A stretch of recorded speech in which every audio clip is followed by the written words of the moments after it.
we are now live for the ADK end of year review show. Woo! Right, so what is happening today? Well, we're going to obviously talk about what's going on, what's happened for the ADK channel for this year, but we've also invited many people onto the channel from the Hertfordshire and surrounding area metal scene. So we, at points throughout this evening, people will be dropping in to share with us what they've enjoyed about this year for 2023 for their bands. And of course, we'll be asking some questions about what's going on for 2024. So I know we've got representatives from bands such as Lowdown, Jackal's Backbone, Earthbound, Kane, Millstone, Elysian Divide, Extreme Death Arts, All to the Sky. So we've got quite a few. Oh, Jevadan. So we've got a few people joining us this evening. So for the next 20 minutes or so, we're going to kind of go around and I guess share what's been our standout moment, I guess, from each of us for 2023 on the channel. Or what's the thing that you're most proudest of? Before I do each of our bits and go and ask Andy and Kirk to kind of give theirs, I just wanted to share with these guys, because you guys don't get to see the analytics on the channel, do you? Because I sit behind the scene and I look at everything and I look at the analytics. So we've had a reasonable year. We've had a total of 400,000 views on the channel, which I'm quite happy. 27,500 hours of content has been watched, which is pretty good. And we've gained an extra 2,500 subscribers this year. So all really good news. We've had a big boost in subscriber growth in this last year or in the last week, and actually we had a really good result on a video we did yesterday. I dropped yesterday on The Warning, our video we did on the song Evolve by The Warning. Lots of debate on that, lots of comments. Been spending half the day responding to those for the last 24 hours.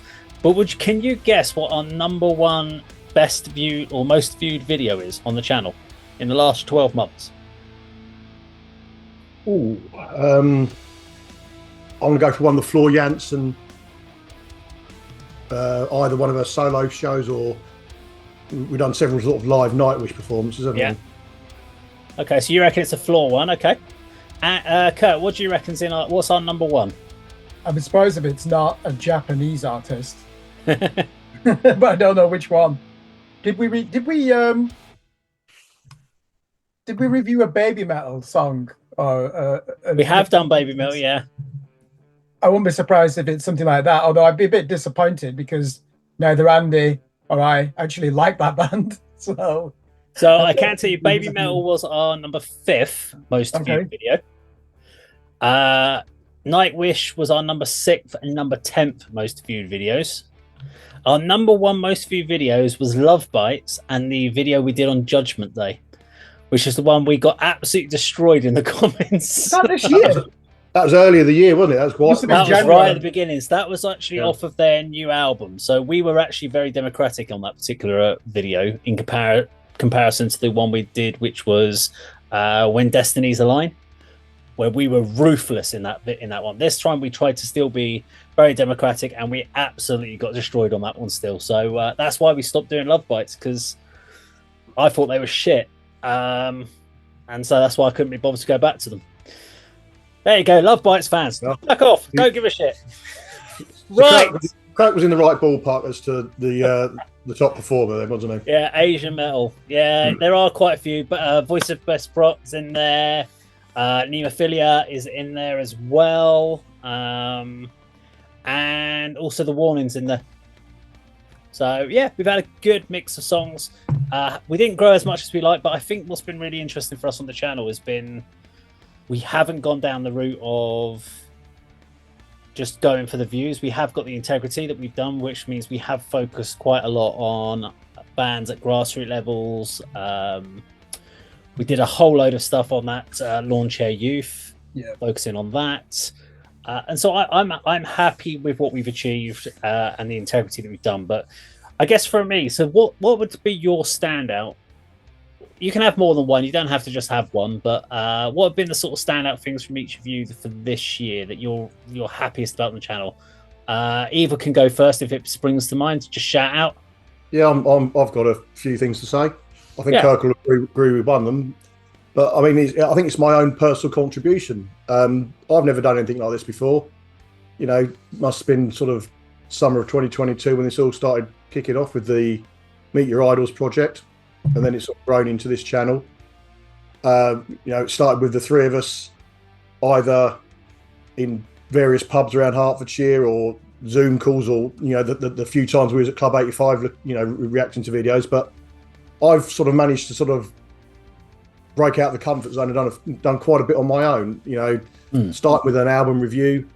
I think it was the Axe and Vengeance EP, and then you know the interviews that I've done as well on my own. We've done many as a group of three. Sometimes it's just been the two of us, but you know the first few interviews I did were very nerve-wracking, but they came out really well. I think that helped by the fact that I was very familiar with the bands and maybe even knew, you know, the guys I was interviewing. Yeah. I had a bit of a technical issue when I got 25 minutes or so into the chat with who was from Earth. It was Chris and Louis from Earthbound. Interview was going really well. Know the guys well. Love the band, and I just stopped 25 minutes and went, "Fuck! Oh my god! I didn't press record on the Zoom."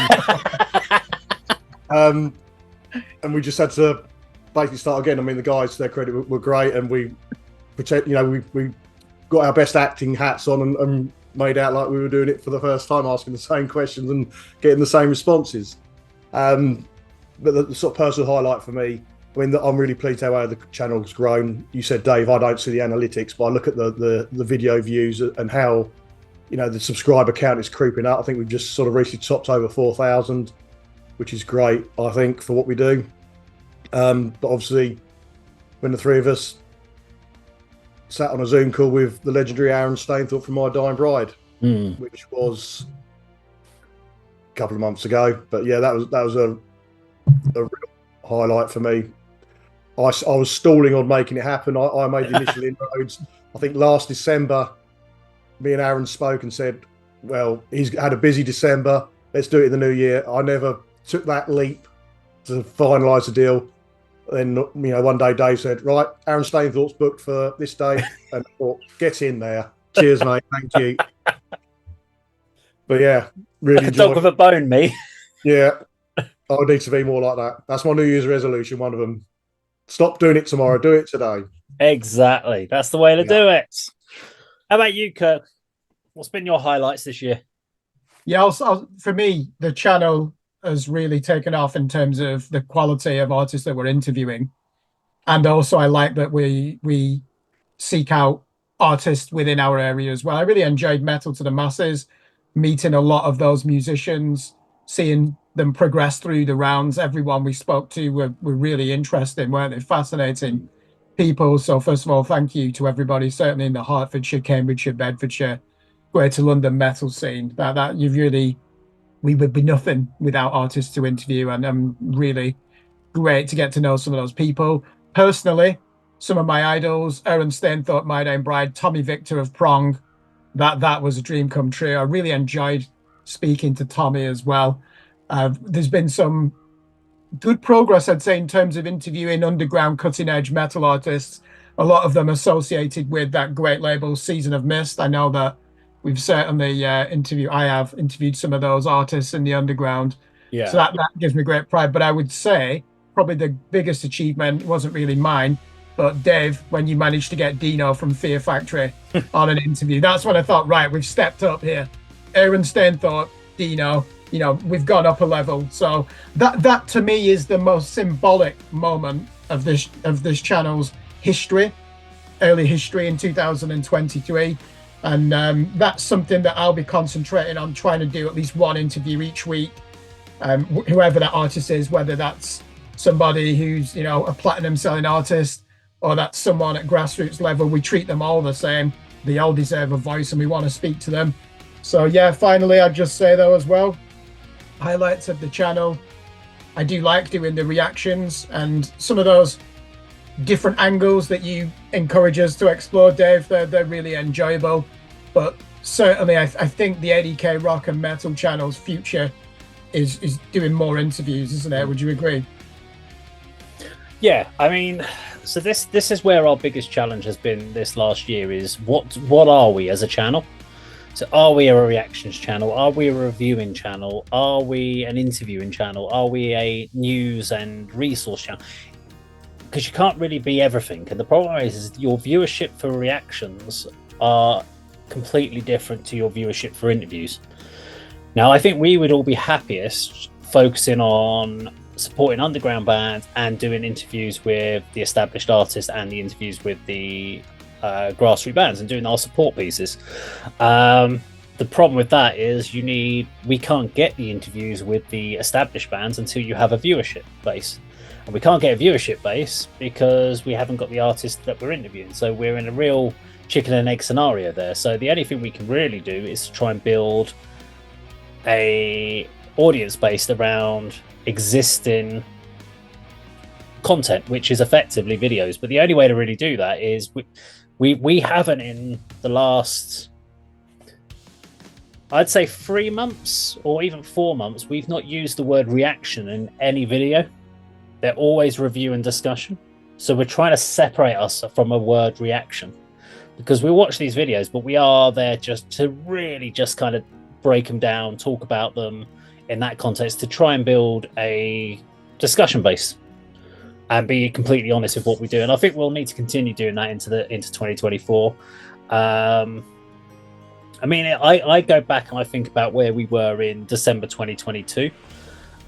We'd filmed all of our content for the How to Meet Your Idols piece. We were talking about going into 2023. We were very much focused on the reactions at that point, with the idea of seeing what we could do about the interviews. But at that point, I was sending emails left, right, and center. I mean, I've got this chain of messages in my Instagram where I was just messaging every single rock star and band that you can imagine in the heavy metal world. I sent a message to, and then 7 days later, I'd send them another one. And then I was trying every angle to get these guys to do an interview, and that's how we got Dino in the end. Yeah. And then once we got Dino, yes, we got Aaron Stainford, but I got the interview with the Birthday Massacre, which I was really happy to get. Yeah, so I've been chasing that for a while. I got Veil of Maya as well. That's another one that I'm proud of because I'm a big fan of that band, Veil of Maya. To get Lucas Magyar, the singer, yeah, that gave us a boost. So I was getting that. I mean, you got Victor, which I didn't get Victor. You got Victor. Richard Patrick from Filter. I was so happy to get that. I never thought I'd get Richard Patrick. Yeah. And so there have been some great interviews that we've done this year, and it's, for me, that was the kind of the foot in the door element that we can build on in 2024, and I really think that's the next stage. Now, obviously, the next big thing for the channel is the location change, which will be coming, which is going to be very, very cool.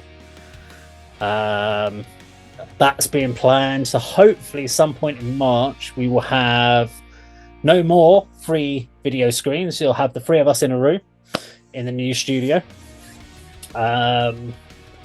I'm currently costing everything for setting up the studio. You don't want to know. You don't want to know the costing. But to be honest, it's also included in all the other costs in the house that I'm buying. But the studio, I think in total for renovation bits for the studio and some furniture for the rest of the house is coming in at about $9,500 at the moment. So yeah, it's going to be an interesting room, but it's going to we've got a good sofa thing there, big plasma screen or big LCD. I'm not sure which I'm getting. We're going to have the work tables. We'll be able to invite people over to join us and for the interview stages at the house as well. The decor's in there. It's going to look very cool. We've got the new merch as well for the channel, so people can get t-shirts and stuff like that, which is also very, very cool to do. We had the new logo that we launched a couple of months ago. Title sequence and theme tune. Excellent. That's all been an upgrade. So we're getting there. I mean, we're doing the best we can with the idea of the videos. And I think the hardest thing, actually, the thing I'm proudest the most about for us as a group has been simply the fact that we haven't let some videos getting no views or poor views get us down. We still come back each week. We meet up every single Thursday evening for 2 hours. We go through content. We discuss that content. We have gone back and we've looked at bands in the scene. We've done album reviews, EP reviews. So we've done everything from we did the Lowdown EP, we did Before the Sirens EP, we did the original Sentient one. We've done music video reviews for all those bands as well. I think if a band in our scene has dropped an EP, I think we have reviewed it. As long as they've told us about it, then we have definitely reviewed it, and we've done whatever we can to support people in the scene, which has always been good. And that was our purpose of setting this channel out, was to support underground music and support grassroots. So I'm really proud that we've continued that, and we haven't been suckered into that idea of just chasing. Let's go and do 10 Nightwish videos, followed by a load of Japanese doing 20 baby metal videos, followed by another 20 band-made videos, and then saying that they're all amazing and brilliant because we love them, because we knew that would get us 20,000 views and we'd be flying high on it. We knew that wasn't the way to go, so I'm proud that we've done that. Before, we have got a couple of guests ready to come in. So before I let Dave from Lowdown, who's going to be joining us, into the channel, I know, Kirk, you mentioned this about asking us if we had any favourite new releases of this year.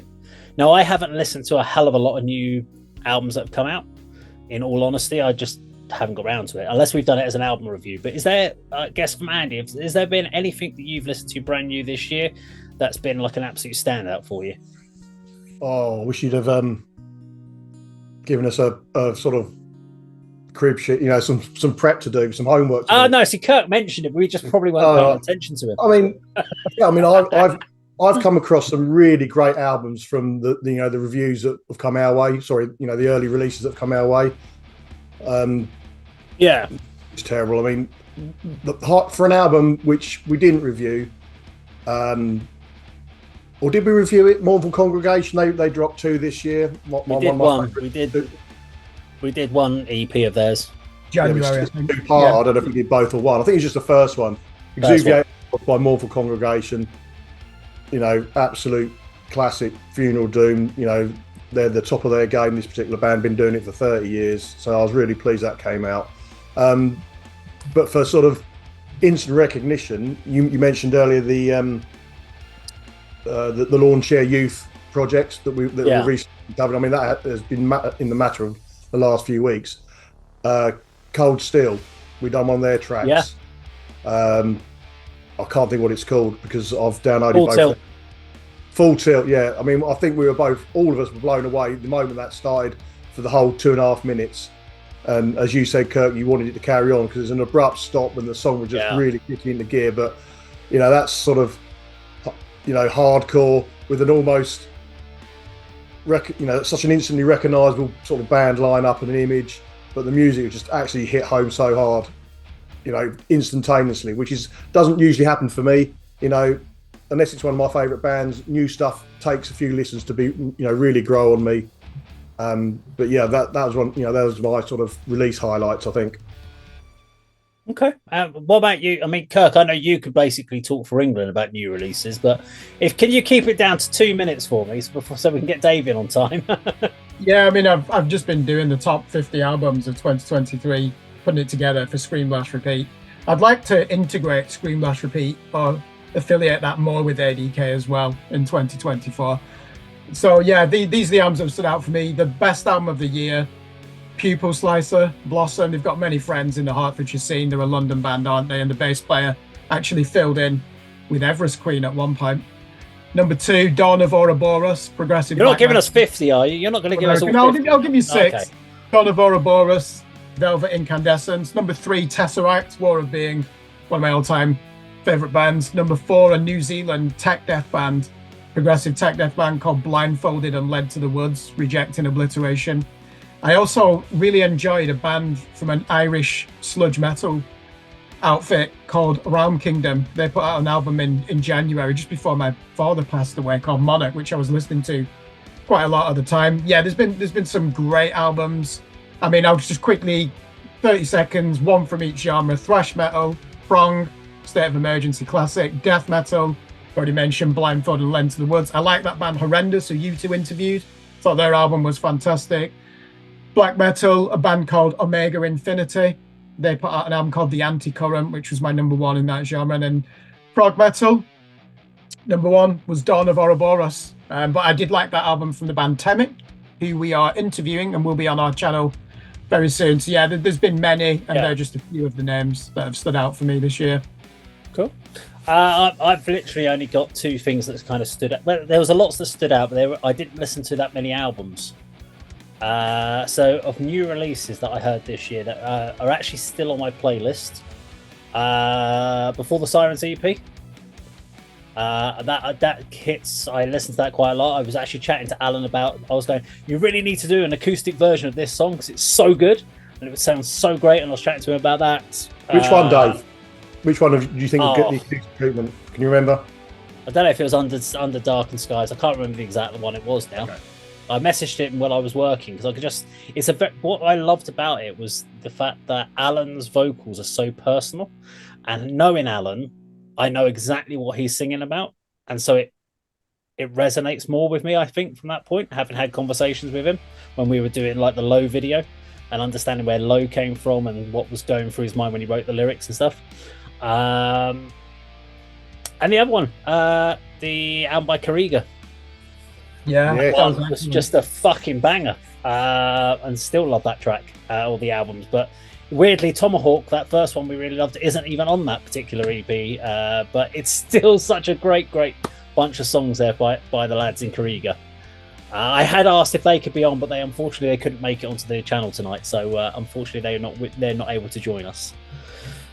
But right, it's time to let our first guest of the evening. I was going to say mystery guest, but it's not really a mystery. We've told you who's coming. So I'm going to let Dave from Lowdown join the chat. So Dave, in you come. Is he wearing a hat or is he not? That is the question. Find out. The baseball cap will be. If he doesn't have beard baubles in, let's have a look. Oh, I think the baseball cap will be. He will have beard baubles. No, this is beard baubles. Oh, you're looking very, very clean there, Dave. Like, hey man, what's going on? Yeah.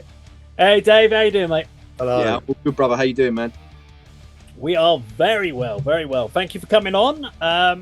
You've had a busy old year this year. Yeah, man. Yeah, it's been good. Been a very good year musically. Yeah, man. So tell us about what's at the start, going from the start of 2023 when you got into this year. How has it been as an emotional journey for you? How looking back on what you've achieved in 2023, how's it feeling there? And then can you tell us what your plan is or what's going on in 2024? Because you did do an announcement a couple of days ago, didn't you? I did. I'd like to know a little bit more about that, mate. Yes. So, if we take it back, we'll take you on a little story now. Oh, yay! Right. Now, to be perfectly honest, even when we started in 2022, February 2022, the whole thing was, you're not going to be surprised by hearing this, is all I wanted to do was play some gigs, have a beer, and just enjoy myself. That was it. And I found 3 other guys that would do it as well. Mm-hmm. And after some changing on the guitar, we found our love Ant, and it's just been going since then. Really, it's just not really stopped. In all honesty with you, but it's still fun, and I think that's the main thing. Music should be a way for people to escape their normal shit, man. Let's face it, life can be pretty difficult. So if you've got some music there to soften the blow, so to speak, then that's a good day, man. It's a good day. And that's all I've ever tried to do, is just to enjoy myself and have that as my escape, as my release, as my mental well-being, as my thing. But yeah, the year was mad, absolutely mad. I mean, Metal to the Masses was intense. I'm not new to Metal to the Masses. I did it in my other band, and we did well in my other band. But that was pretty intense.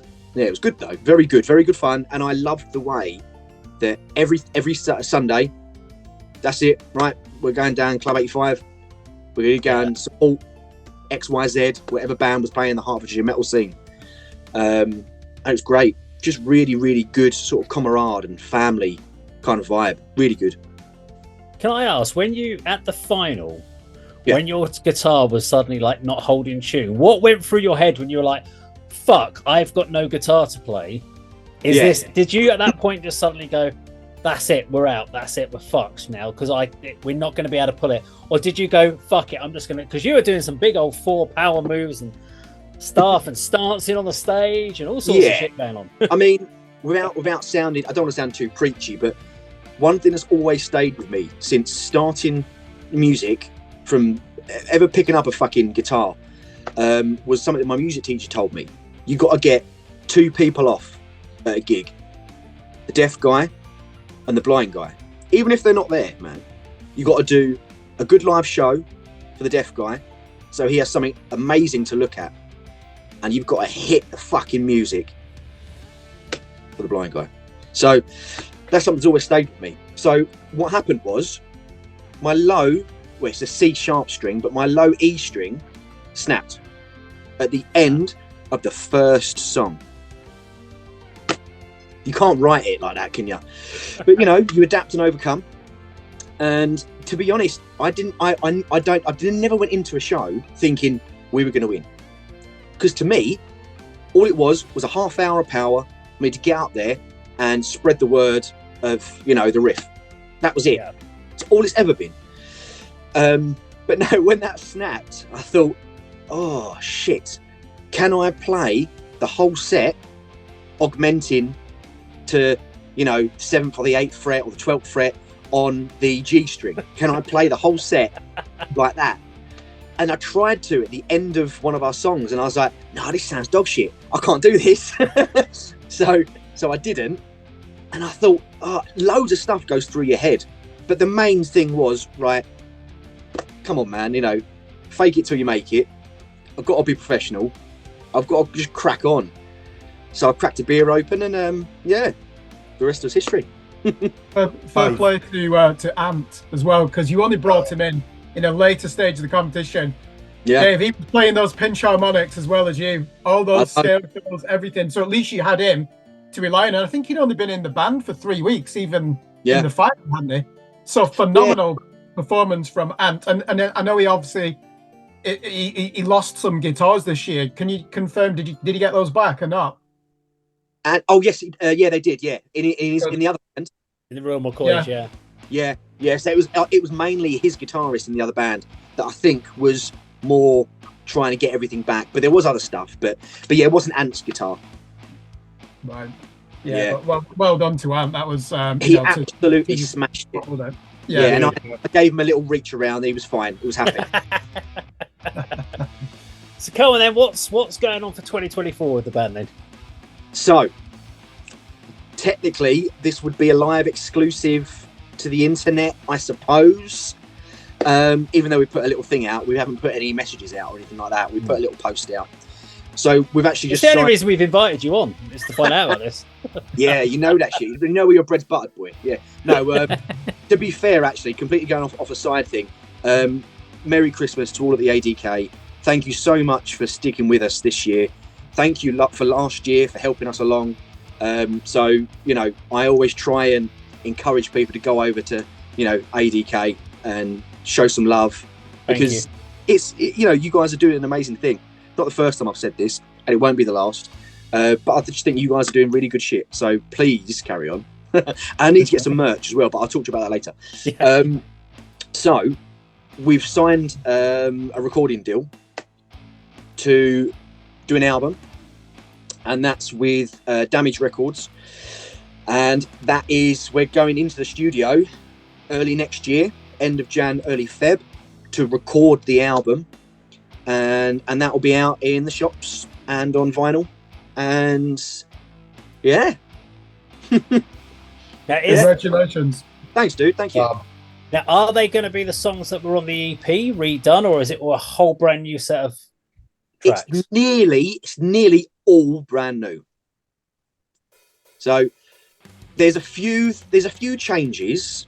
Let's just say that, when I wrote, for example, Sleep, there's the first ever song that I wrote for Lowdown. So since then, It's like 2 years have passed. Now, originally, I wasn't going to use that. But to be perfectly honest, we put it out into the ether that we weren't going to use that. And it was synonymous. What the fuck are you doing? What do you mean you're not putting that on the album? So that's going on the album. Okay, that's a fair play. Yeah, but it's not the EP version. I'm changing it slightly. Good. Yeah, so, and there's a few other little changes, but it's nearly all brand new stuff. A whole load of new merch is coming out as well. I am designing the album artwork, and I'm doing it in a kind of a story-ish, emotive kind of way. I don't want to say too much about it, but there's a big meaning behind the artwork that I'm working on. So yeah. And there's Andy and Kirk just saying nothing there. I'm like, I can't be me. I'm always asking all the questions. Go on, Andy. You've got something to say.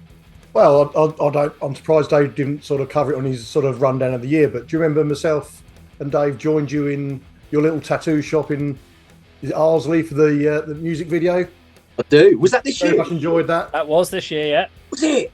God. Very early in the year, I think. Was it January? I genuinely thought that was last March. year. It was around March. Oh right. God, that's insane. But yeah, that was really good fun. That seemed a long time ago. And yeah, again, thank you to ADK guys for documenting some of that as well. So again, you guys have been there since I started Lowdown. So yeah, 18 months, give or take. We've been doing something or other. It's been a bit crazy. I'll tell you what, mate, because I only moved up to Hertfordshire maybe 3 years ago, maybe just under, and just getting straight into the scene. And I knew about Club 85 because I toured in my other band, but the scene here really is unmatched. And I've been in a few different sort of areas. And in relation to Club 85 and Hertfordshire metal scene, ADK is known. So you guys should be really proud of yourself. And moving from, what you were doing and into next year, I was sneakily listening to your bit before. I hadn't finished my makeup quite yet, but that sounds wicked about you expanding. That's exciting times. It is exciting. It's a lot of work, but I think it's going to take the channel to the next level. Yeah. It'll just look more professional and be great. Yeah, but that pays off, doesn't it? Exactly. Yeah, fake it till you make it. That's what I've been doing. Right, well, that's Dave's time on the channel done. Thank you very much for dialing in. I'm going to let you log back out, and we'll obviously catch up again in the 2024 with Dave from Lowdown. Thank you, guys. Dave. See you later. Congratulations on the record, Dale. Thank you, bro. So that's Dave leaving, and we are about to let in Mr. Richard Stevenson. So he can be representing whichever band he decides he's going to represent today. And there's Richard. Hello, Richard. Hello. Hey, how's it going? Caught him off there. Just caught him off guard a little bit there. Hi, Richard. How are you, mate? Yeah, good. How you guys doing? We're great. Good, man. Fantastic. Now, since we last caught up, because it's been about 6 months since you were last, I think you were on the channel with us. Have you joined any new bands? Not yet, but there's still time. There's still a few days left of the year. Got a couple more days to add a new Yeah. band to your roster, because I do swear that Nelly was trying to have a run for your money when I did his behind the kit of how many bands he's in compared to you. So I think there was a bit of competition there. Yeah, there always has been. So anyway, 2023, how's this year been for you and the bands? Yeah, pretty good. I mean, I'll be honest, I struggled to remember everything that I've done because I'm sort of quite a lot of bands. Yeah, going over. I think it's about 5 projects now. But it's been a good year. We did a lot of good stuff with. I mean, where to start really? It's like we did a lot of good stuff with Lowen, particularly. I think that's been the most exciting stuff that we did in 2023.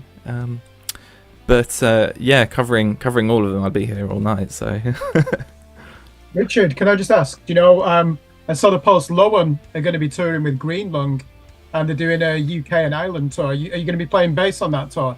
I am. Yeah, absolutely. Oh, that'll be fun. Yeah, I'm super excited for that. We're doing, I think it's four or five dates in Ireland and then one in the UK. So I'm really hyped for that. It's gonna be awesome. Richard, one thing I've noticed about following the bands you're involved in is Praetorian have been very productive on the road. They seem to be doing lots of shows, supporting some really big bands, sort of up and down the country. I mean, that must be a real plus for you, getting out and about with those boys, because they're doing really well, aren't they?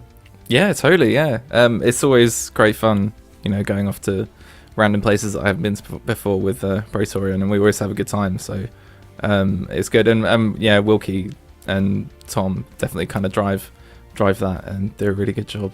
And yeah, it's been pretty good for Praetorian, pretty good. Yeah, we've got some. I don't think I can say too much at the moment, but we do have some stuff coming up next year, so that'll be good. And what about Somber? You do anything with that this coming year? Yeah, I've got a new single coming out. I'm not sure when, but I've actually just finished it. So just a single for now. Hopefully sometime whenever it's done next year. Soon, hopefully. Yeah. Cheers. So I was curious with Dead Flesh, because 2022 there was a lot of activity, because obviously with the Metal to the Masses, must have been either end of 2022 to early 2023 you dropped the music video for Dead Flesh? Yes. And then you've done a couple of shows, but it's been very quiet on the Dead Flesh front. So what's been happening in the band? Has it been writing, recording, just focusing on other projects, or? Yeah, so we did a couple of shows here and there, sort of around. But yeah, we've sort of it's without getting too far into it. We've been working on getting our EP sorted and finalized and ready to release, which is it's taken longer than expected, basically. But again, I don't think I can say too much, but early next year is the time to be seeing more from Dead Flesh, I reckon. So how's that work as far as like planning for 2024 then? So if you're already thinking, so with all the bands that you've got, are you having to almost like spreadsheet out next year already as far as like gigs and kind of go, right, well, that's going to be recording, and then we're going to do a bit of promoting of that album or that EP, and then we've got, so you might have with, what was it, Desert Fest or Doom, and what's going on with those sort of things with Lowen, and how is that in your head working for 2024 then? At the moment, it's actually quite chaotic. As long as it's all written down on my calendar, I can like basically figure it out, because I just have to refer to my calendar to see what I'm doing. But yeah, we've got a lot going on. We're I'm pretty sure it got announced, but we're recording the album with Lowen soon, next month. So we got that going on, and then I can't remember what's already been announced and what hasn't been announced, but some stuff's happening with Praetorian, and then Dead Flesh we're going to be releasing the EP sometime next year. So yeah, as long as it's all in the calendar, then I'll pretty much know what's going on. Right, okay. I had something in my head there, just something popped up on my screen. Andy, you got a question? I was I just put him under pressure. It's another busy year for Mr. Stevenson, isn't it? Seems like it. Hey, Kirk's back. Kirk's back. That's what I was trying to. Something popped Yeah. on my screen. I was like, "Is that Kirk trying to join?" I was like, "What's going on there?"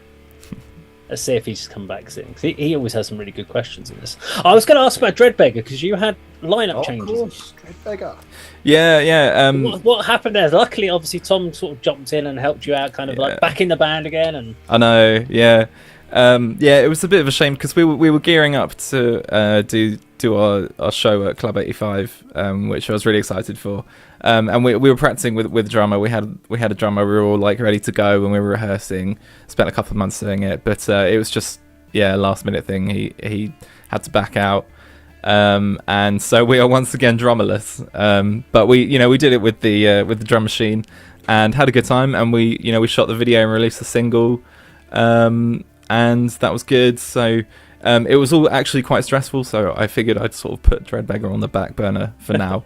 But I've got loads of stuff like written and bits and pieces, and I need to go back and look for it. So I'm sure I'll get around to doing more with Dreadbeggar at some point. And I got Tom with me, so yeah, he said he's up for it, so that's good. That's great. That's good news. Yeah. Kirk, you've joined us. You're back. Yeah, can you hear me? Yeah, we can hear you. Excellent. I can't quite get it up on the screen. Sorry about that, Richard. That's right. Richard, which festival did you play? Was it in Leicester when Paradise Lost were headlining? Yeah, I wrote this down. Hang on. It was Uprising at it was the O2 Academy in Leicester with Lowen. That was one that Combi Christ and Paradise Lost were playing. Yeah. Yeah. What was that experience like? Because obviously now, with some of these bands, you get into bigger and bigger stages now, aren't you? Yeah, especially Lowen's like definitely playing some pretty big shows. It's really cool. Yeah, like we played Doom Lines and Desert Fest, and Uprising was awesome. Seeing I got to, because I've never seen Combi Christ before, and seeing them play, like I was just standing on the side of the stage or whatever, and then after that show I was like, okay, now I'm like a fan of Combi Christ. They were amazing. Yeah, and also let's not forget Dead Flesh. That was a great show that you did in Luton, supporting Calligram and Burner, two great bands who are well established in the underground. And I'll just never forget that you somehow managed to forget the name of the headliners when you were playing that show. When you were thanking everyone for coming to the gig. I do that every time. My memory's so bad. I'm constantly forgetting who we're playing. It's very embarrassing, and I profusely apologise. Who's looking forward to the headliners? 'Cause I can't remember their names. I can't even fuck knows who it is. What it was like. Thank you for the openers. Thank you for the person on before us, and thank you for the headliners. Great. Yeah. Thank you. For The record, go is thanks for all the other bands. That's the go-to. That should go to. for the record, it was the well-respected Anglo-Italian black metal band Calligram, who was signed to Prosthetic Records, who were quite a big name. I see. The underground who were headlining. I did buy one of their t-shirts, so I think that. Oh, there you go. That's just so you could look down and go, oh, that's who's it. That's the one. Yeah. Right. Unfortunately, Richard, your time is up with us this evening, as we're about to be joined by someone else. But I just wanted to say a big thank you for joining us, telling us about your year. Best of luck with all the bands in 2024, and of course, we will see you at Club 85, I'm sure. Absolutely. Hopefully, with all the bands, with the next round of Metal to the Masses, it'll be good when we all go check them out. But thank you very much for joining us. No worries. Thanks so much for having us. Thanks, Yeah, Richard. Appreciate it. See you guys there. Yeah. Okay, our next contestant in This Is Your Life, or This Is Your 2023. It's 10 minutes of your 2023. We have Mr. Chris Stroud joining us from Earthbound. Let's bring him in. Dun dun dun. Right, so let's find out. His camera is off. Now let's see if we get all this working. Microphone's off. Hey! Hey, brother. How you Chris doing? Stroud is with us. Hello. Chris. It's Hello, me. hello. It's me. It's you. Fine. You're here on the channel. Welcome It's to cool. I got ADK. unlike other people, I've got nothing else to do at this time of year. So That's I what we can said. That's the only reason we're doing it. Is we're like, yeah, fuck it. We've got nothing else to do tonight. Might as well. give me 2 seconds. I've accidentally got your stream open. I got your stream You're open getting in it the in background. stereo. So I'm getting it in like 40 seconds of delay, and this is the head in. There it is. Yeah. Get rid of the stream. There view. we go. Right. There we go. That's sorted my head out. So apologies. What did anyone say anything at that point? Because I was just getting. No, we were just letting you go, names. mate. No, we're waiting for you, Go mate. for it. So welcome, Tremendous. welcome. It's 2023, Hello. Earthbound. Me again. How's your year been? Yeah. So generally pretty quiet. It's been kind of off, but it feels a lot like the first year we've had back since COVID. So obviously there was the COVID year which killed everyone, and then we had what we refer to in the band as the kidney year, which nearly killed Tom in 2021, and then we spent the whole of 2022 basically just writing and trying to get the album together, more than gigging, and obviously Tom was still recovering at that point to a certain level now. He's doing a lot better. The album is more or less the album's completely written. 75% recorded currently. First 3 singles are as far away from being done. So they should be coming out early next year. They're like 90. We've got like one tiny mix revision we need to send off to get them back. So you'll get some some new Earthbound from us at the start, round about the start of next year. Probably not January, February, because that's too early. People are still in Christmas mode. March time and onwards, we get some trickle of Earthbound going through the rest of the year, which should be quite good. Chris, which studio are you using to record the album? Right. I'm not going to tell you who we're producing with because we haven't announced it yet, and I think John is currently watching the stream and would probably murder me if I revealed something too early. But we're just recording at London Road in Baldock. Obviously, there for drums and vocal. Their live room sounds pretty good for especially the price that they charge. So we thought to go in there. Drums. Guitars, bass, and like keyboard orchestrations and stuff we all do at home because we're all fairly competent in our recording abilities. So we just do those at home. It's just, can't fit a drum kit into a bedroom. And we did the whole recording vocals in the cupboard thing for our first EP. And please don't listen to it because it sounds horrible. I recorded it in there.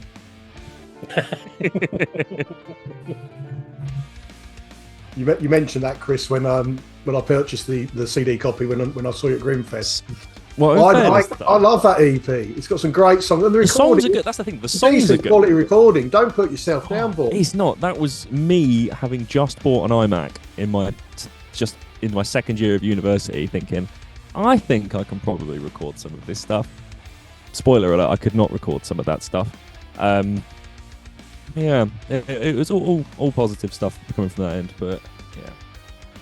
Maybe some of that stuff will get recorded when we're big time. We can re-record it and have, do like 7-inch versions that we can sell for £1 million of re-recorded versions of old songs, like Metallica did. Do it. I mentioned Grimfest just then. Yeah. You boys were there very, very early. I mean, I got there before doors, and when the first, headlines were sound checking. I think you guys were there just coming out. Oh yeah, no, we were the second. You were encamped in the foyer for the majority of the day. What was your experience of that weekend? I think it was a good festival in St. Neots. Yeah, it was a good little festival. I think that's gonna be one. If they continue in that facility and putting the work in, they can get in and get that kind of level of band in. That's going to grow really quite nicely. It just felt a bit weird because obviously it was the first year of a festival, and first year of a festival tend to be quite I won't say poorly attended, but like less known, so less people are going to be there.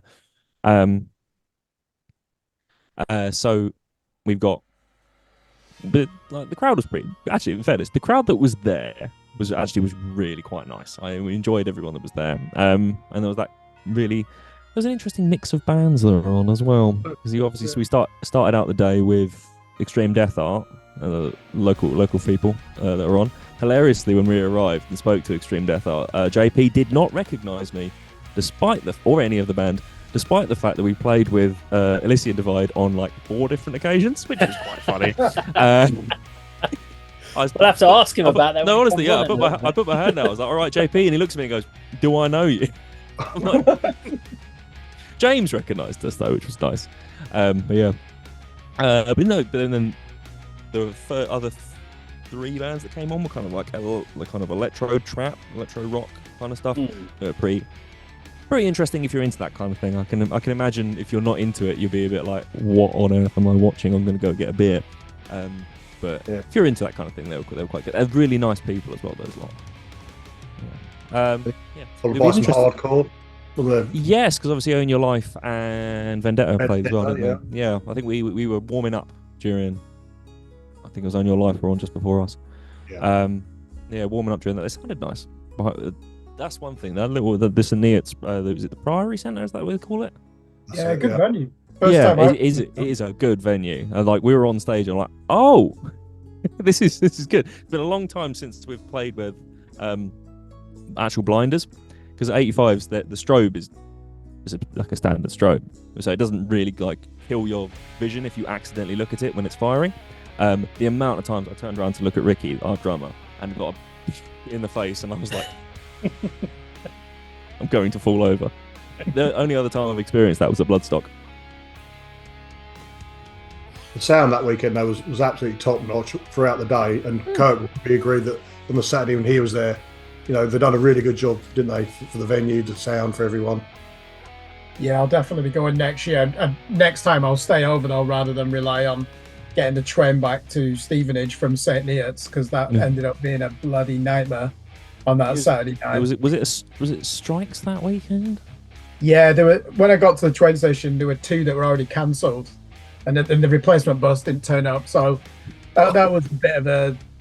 This was the great thing for us, right? When we got offered that, we looked at it and we're like, hold on, like John and Louis looked at it and we're like, this is literally 10 minutes from my house. It's amazing. Normally, because we've been playing gigs recently, like we've had one Nottingham, a lot of them Midlands, so it's like 2.5 hours away.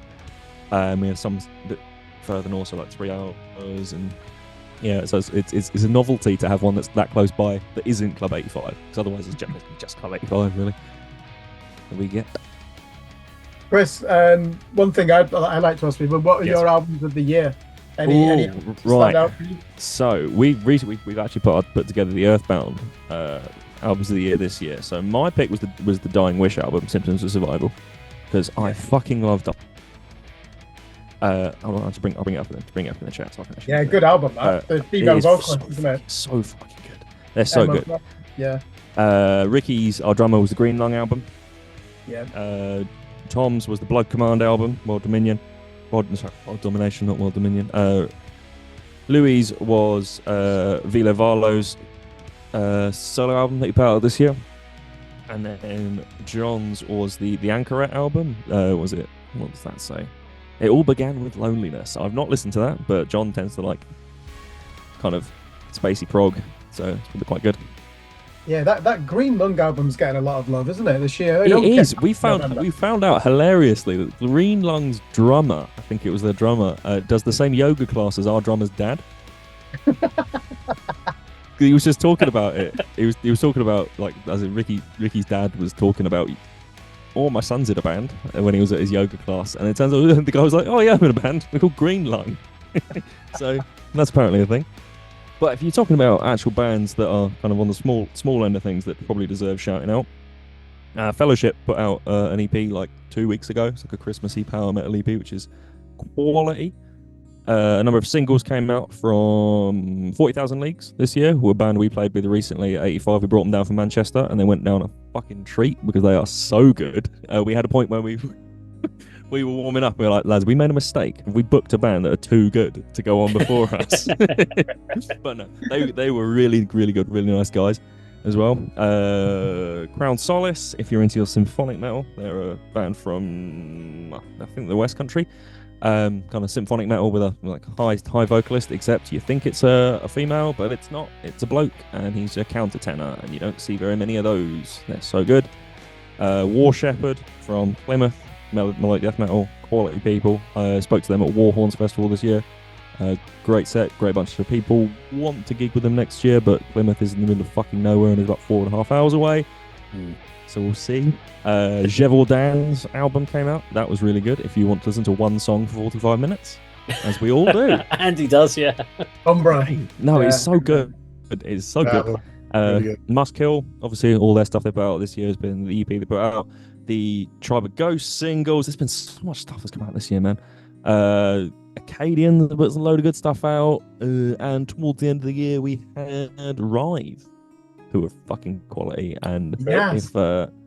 if I'm gonna say it, they were robbed at Metal to the Masses, if I'm completely honest.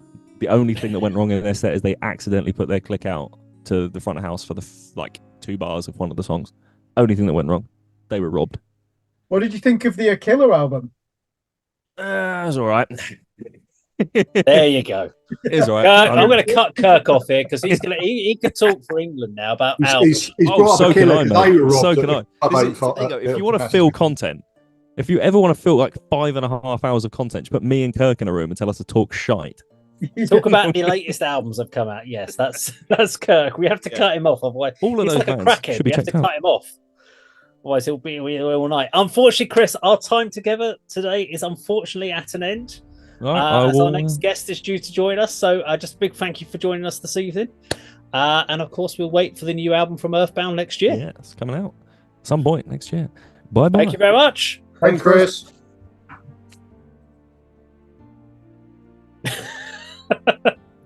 There goes Chris from Earthbound. Joining us next, we have Mr. James Wood from Millstone. Let him in. Okay. It does feel like a This Is Your Life moment tonight.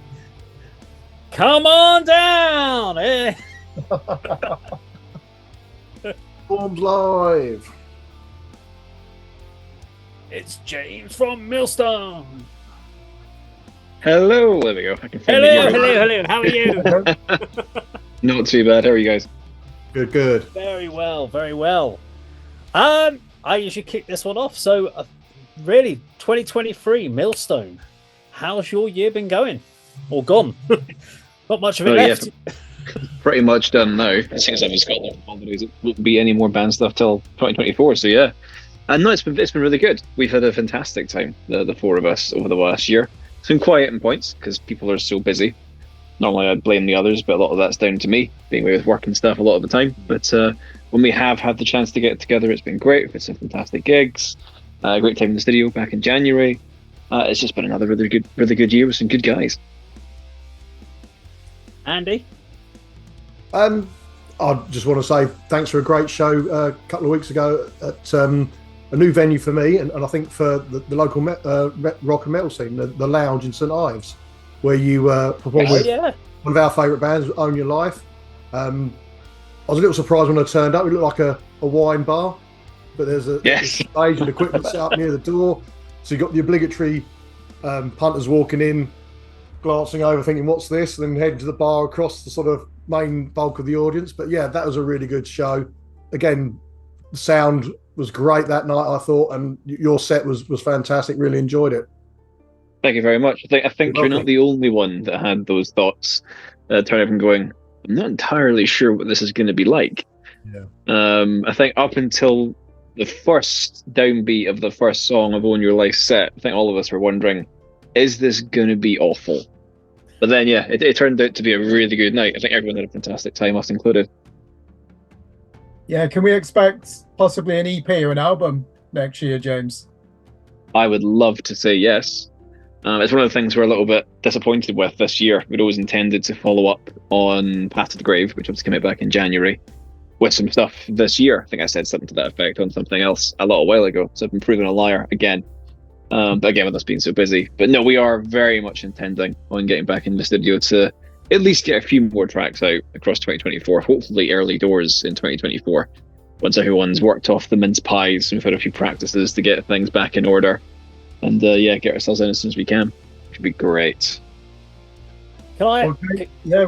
What kind of vocal gymnastics are you having to do to keep your voice at such a high level of technical prowess? What do you think you'll need to do in 2024? I think continuing what I've been doing this year is just having weekly breakdowns over not understanding how the human voice works. It's infuriating. The way I had it described once by a teacher, which has stuck with me forever, is that it's the only instrument that you can't see what you're doing wrong. You can look at your hands. If you're playing the drums, you can look at your hands, you can look at your equipment, but all of it's stuck in here somewhere. And what works one day doesn't work the next day. But constant practice is the biggest thing for me. I've recently moved, so I'm no longer in a flat. I'm in a house which is semi-detached. I'm a little bit less concerned about the neighbours thinking, what the is going on over there? Because vocal practice is not the most pleasant sounding thing normally. There's a lot of extremely strange noises for a period of several hours. But yeah, just continued practice has been the biggest thing that's helped me over the last couple of years. Because was there any particular exercises that you have to? Because it was actually Kirk and me were actually going to ask exactly the same question. Except for I wasn't going to do vocal gymnastics. I was just going to literally ask the question of 2 years ago back at Metal to the Masses. I remember your performance, and I remember me and Andy being there and watching it and going, you did your first two songs and your voice started breaking on the third and it started cracking because you were pushing up so high, and we were like, it's amazing there, but you just... And I think our feedback was always that you've just got to be able to make it the full 30 minutes of your set without blowing your voice out.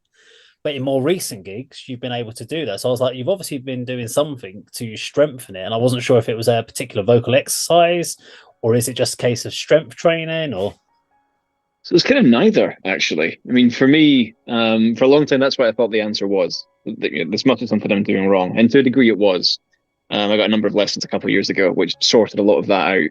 That was pre-Metal to the Masses. I'd already made leaps and bounds improvements there, but I was still having that problem, as you say, of 2, 3, 4 songs, and even in practices, it's just starting to get rough.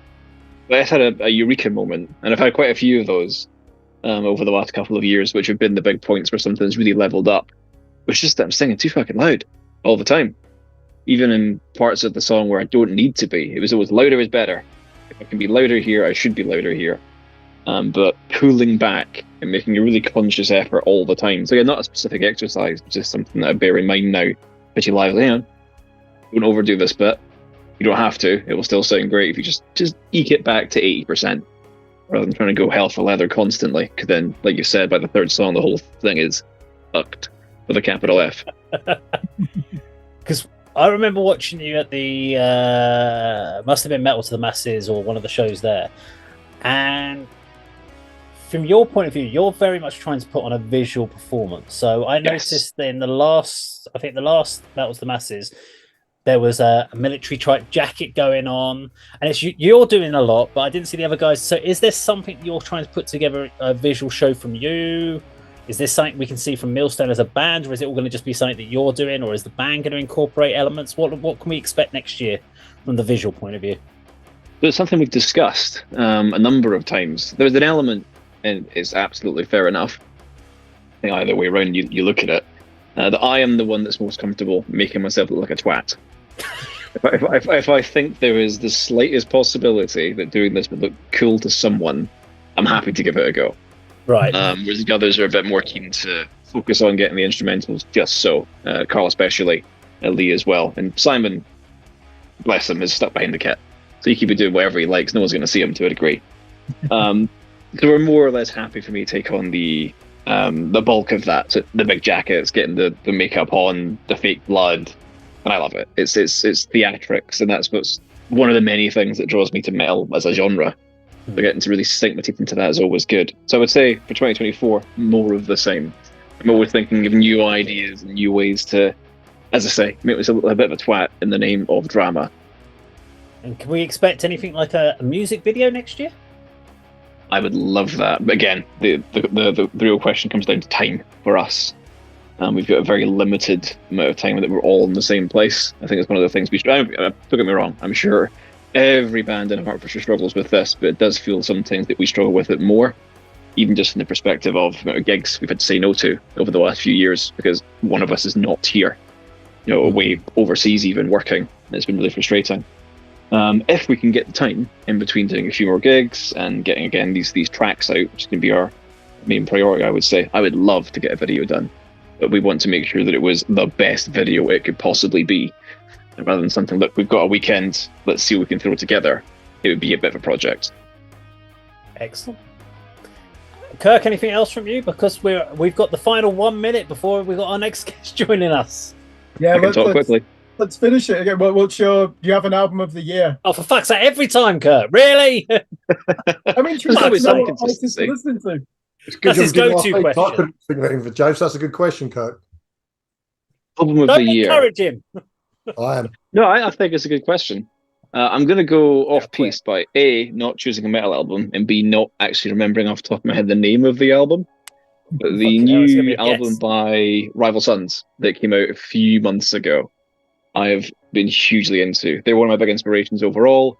I'd fallen off a little bit over the last couple of albums. It got a little bit too strange for me and too self-indulgent, but this recent album is superb. If you like Americana hard rock, you've got to listen to it, even if I can't remember the name of it. Okay. Add that to the list. James, just a big thank you for joining us today. We will, of course, catch up soon at one of the shows, probably at Club 85 at some point.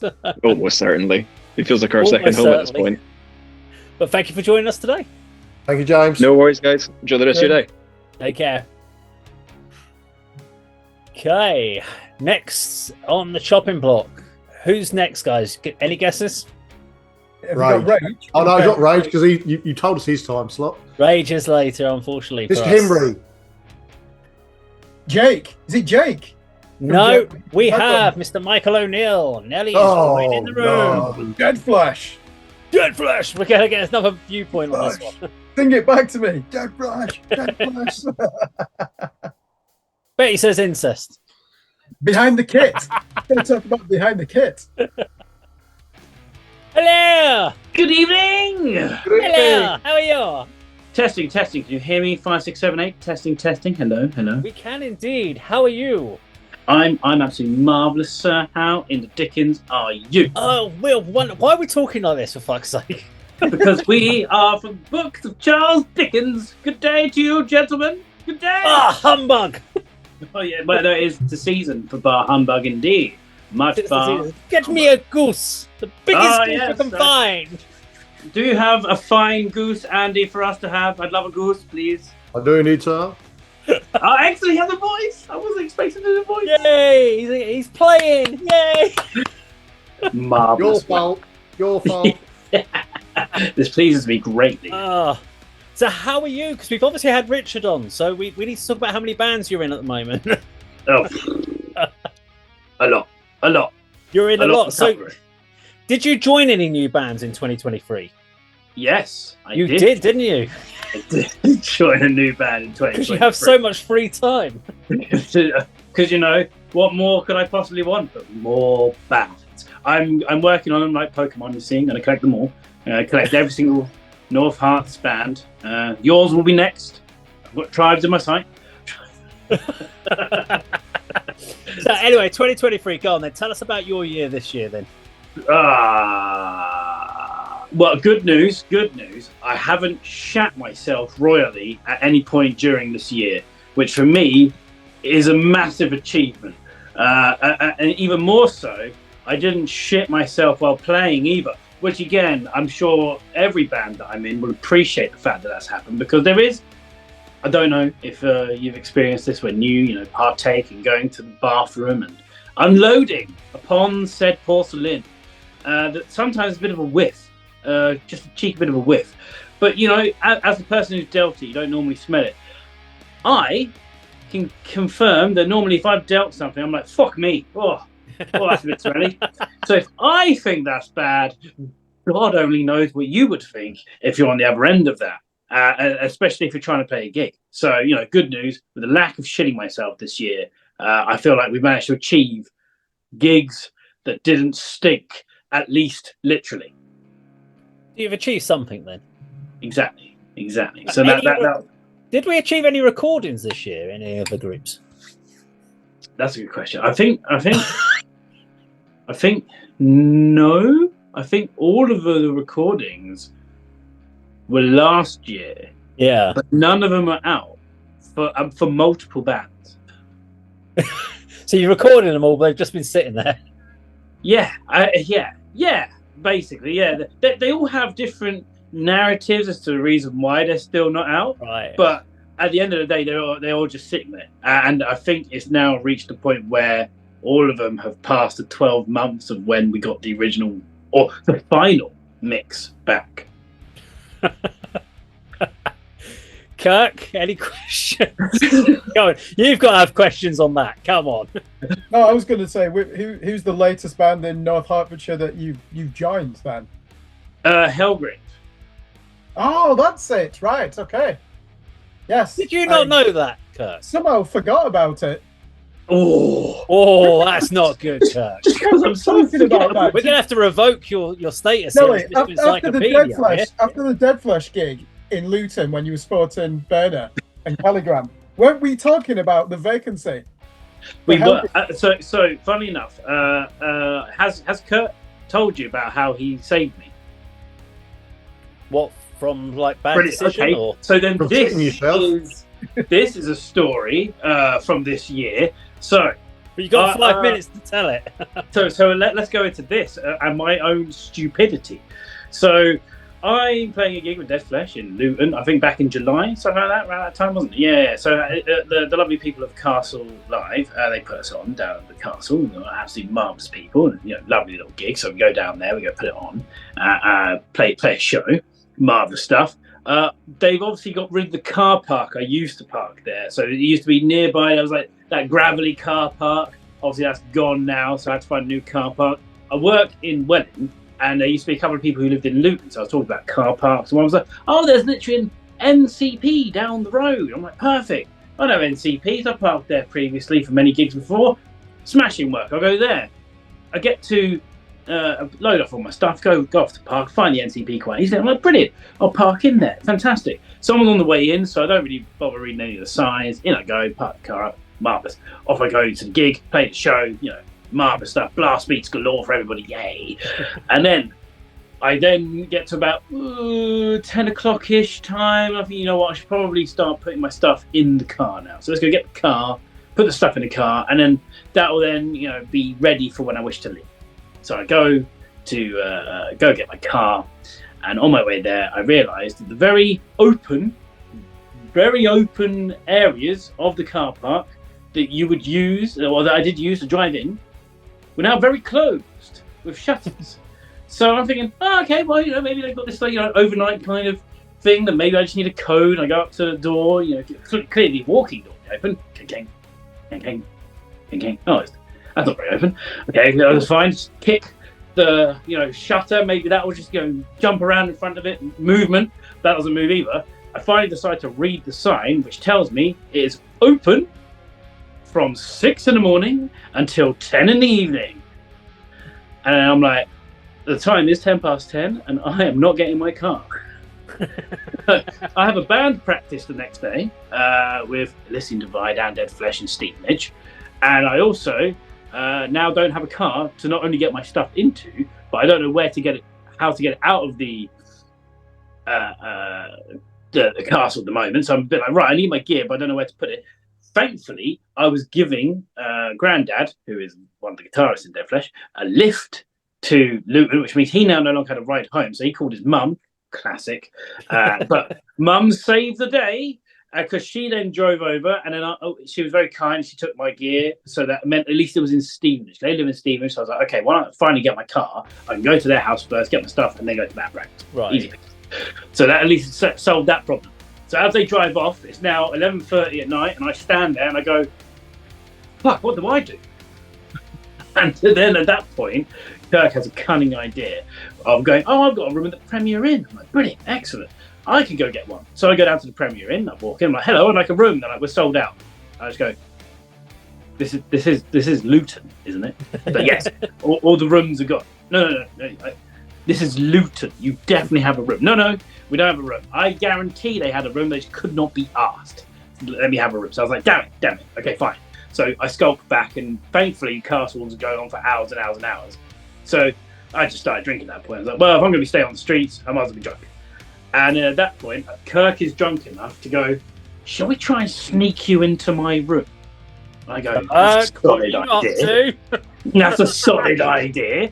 So then we just both confident. So at the same time we get back to the Premier Inn, somebody else is trying to sneak in at the same time, really badly. And it's like really obvious they're trying to sneak in. So everyone's watching them. But we're like, oh shit. So we just confidently walk toward the lift. He confidently gets his card out and beats it to open the door. We both confidently get in the lift, bid the guy a good day, and up we go. I'm just like, we fucking done it. We fucking done it. We're in. It's done. We're fucking in. I'm snuck in. Onto the sofa I go. And then, we just basically stayed up. I think rather than sleeping, which is what I probably should have done, we then talked for another 2 hours.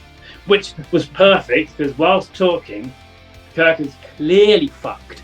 I did not notice though. You're very good at being pissed and also seeming very coherent and able and together, because he just lies back, still talking, and then while I'm replying to the question he asked me, he starts going. I'm like, okay, well he's gone then.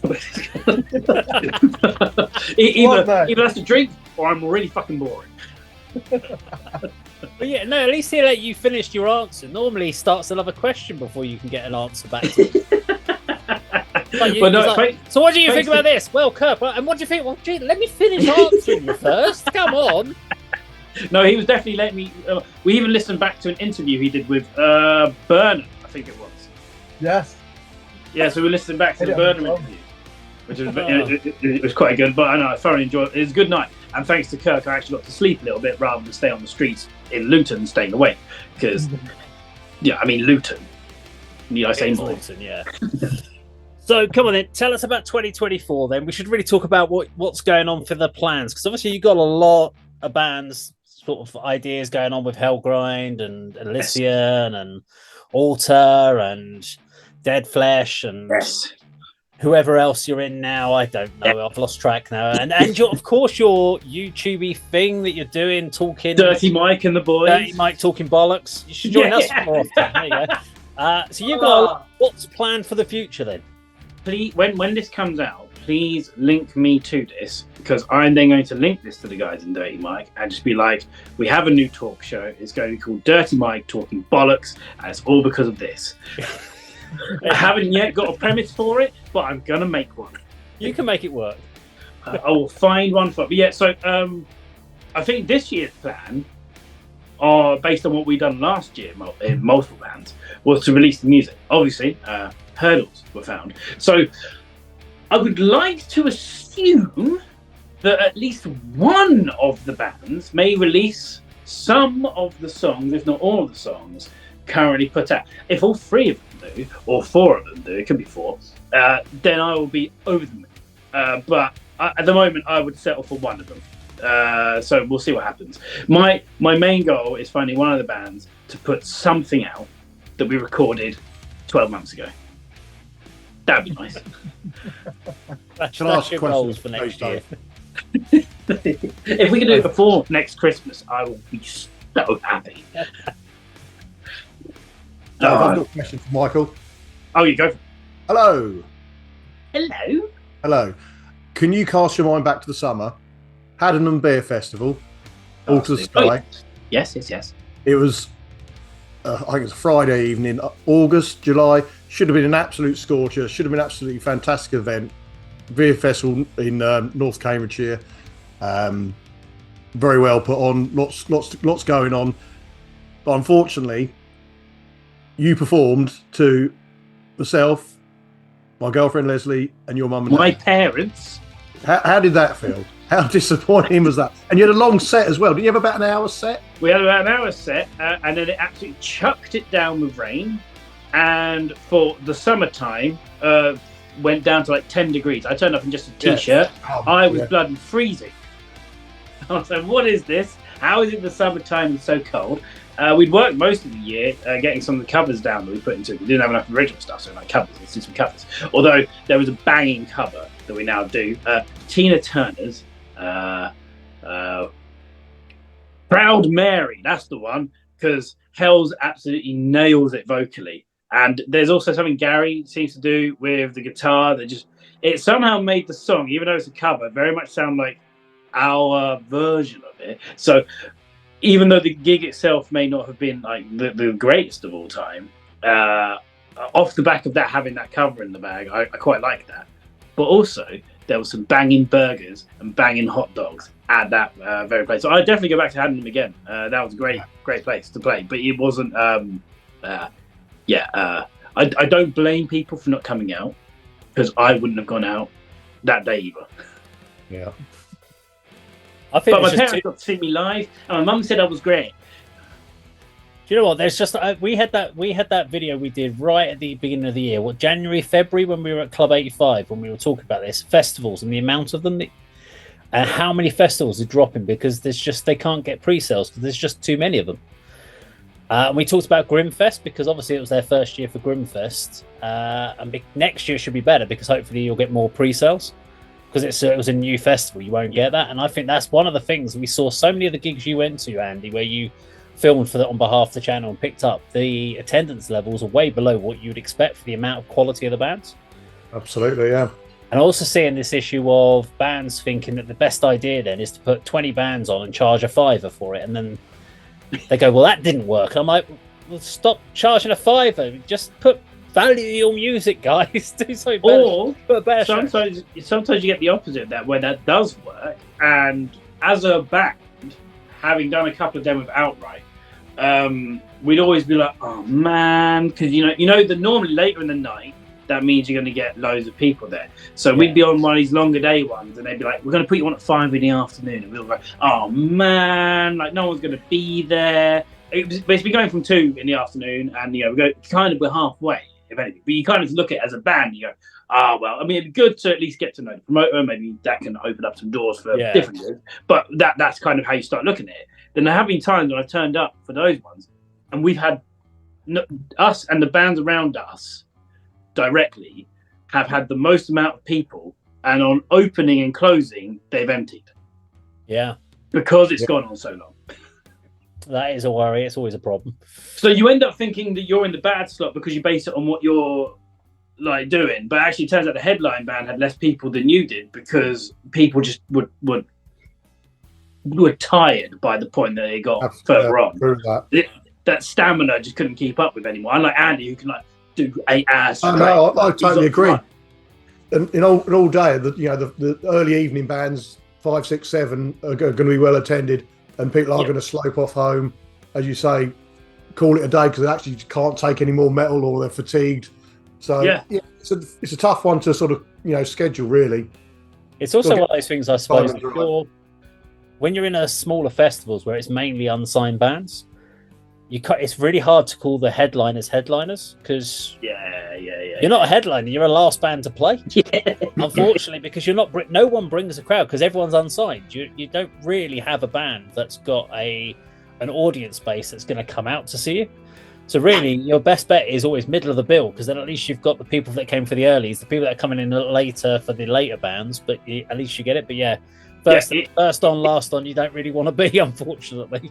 And it's weird how Bullstock doesn't suffer from that, because that just seems to stay well attended from the beginning through to the end, and that can go for God knows how long. And it's the same with another one in the Midlands called Beer Mageddon, although they all stay there. But that will stay well attended from the first band on to the last band, even on a Sunday. I think that's because it's established as an event in its own right. Yeah. And if you get to that point, that's when I think everything changes. Where if you go, I'm going to Bullstock or Beer Mageddon, you don't really care about the band. You're going to the event.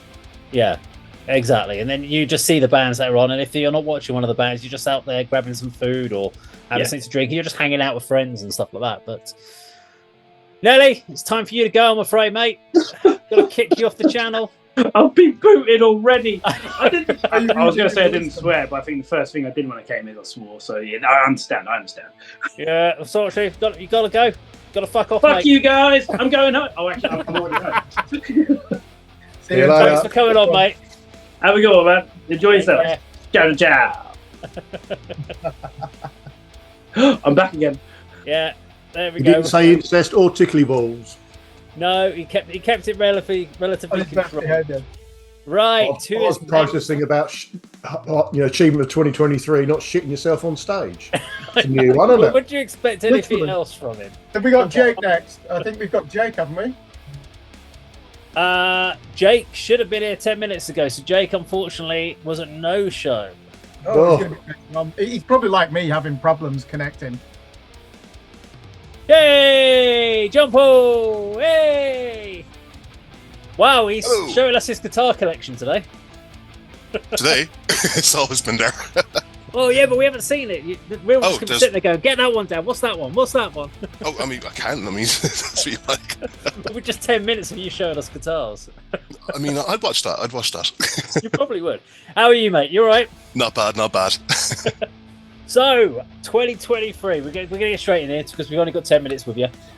So you obviously started a new band this year, Extreme Death Art. Extreme Death Art, yeah. That came out of the blue for your Metal to the Masses. Talk about, so you've got Extreme Death Art, Elysian Divide. Yep. Any others? Yep, I've got my solo black metal band, because the world needs another one-man black metal band, of course. It does. Yep, that's going to start doing stuff next year once I get the two main bands happy. And a fourth thing which I'm going to keep in my back pocket, because I don't know if I'll get time for it this year, but if I do, it'll be great. You frozen? Oh, you'll have to tell us when it comes out, when you do it. About this last 12 months then. Last 12 months. So, Extreme Death Art. We kind of got that pinned together January, February. And there's a lot of people noticed that you borrowed our vocalist. It's our vocalist's cousin. Singer. Kelly. So the first gig we didn't even have a vocalist, and I think that we were kind of surprised ourselves when we actually went through. I thought, we can't be that good. Come on, and to get all the way through to the final, especially when we got Chris, our vocalist, we fed him a lot of lasagna, and he learned a lot of lyrics. Forgot all of them come gig day, And we made it to the grand final. We thought this is pretty cool. So that was 2023 for Extreme Death Art. Elysian Divide has been doing bits and pieces as well. We did a little mini tour around Birmingham, and it's been pretty cool. Andy?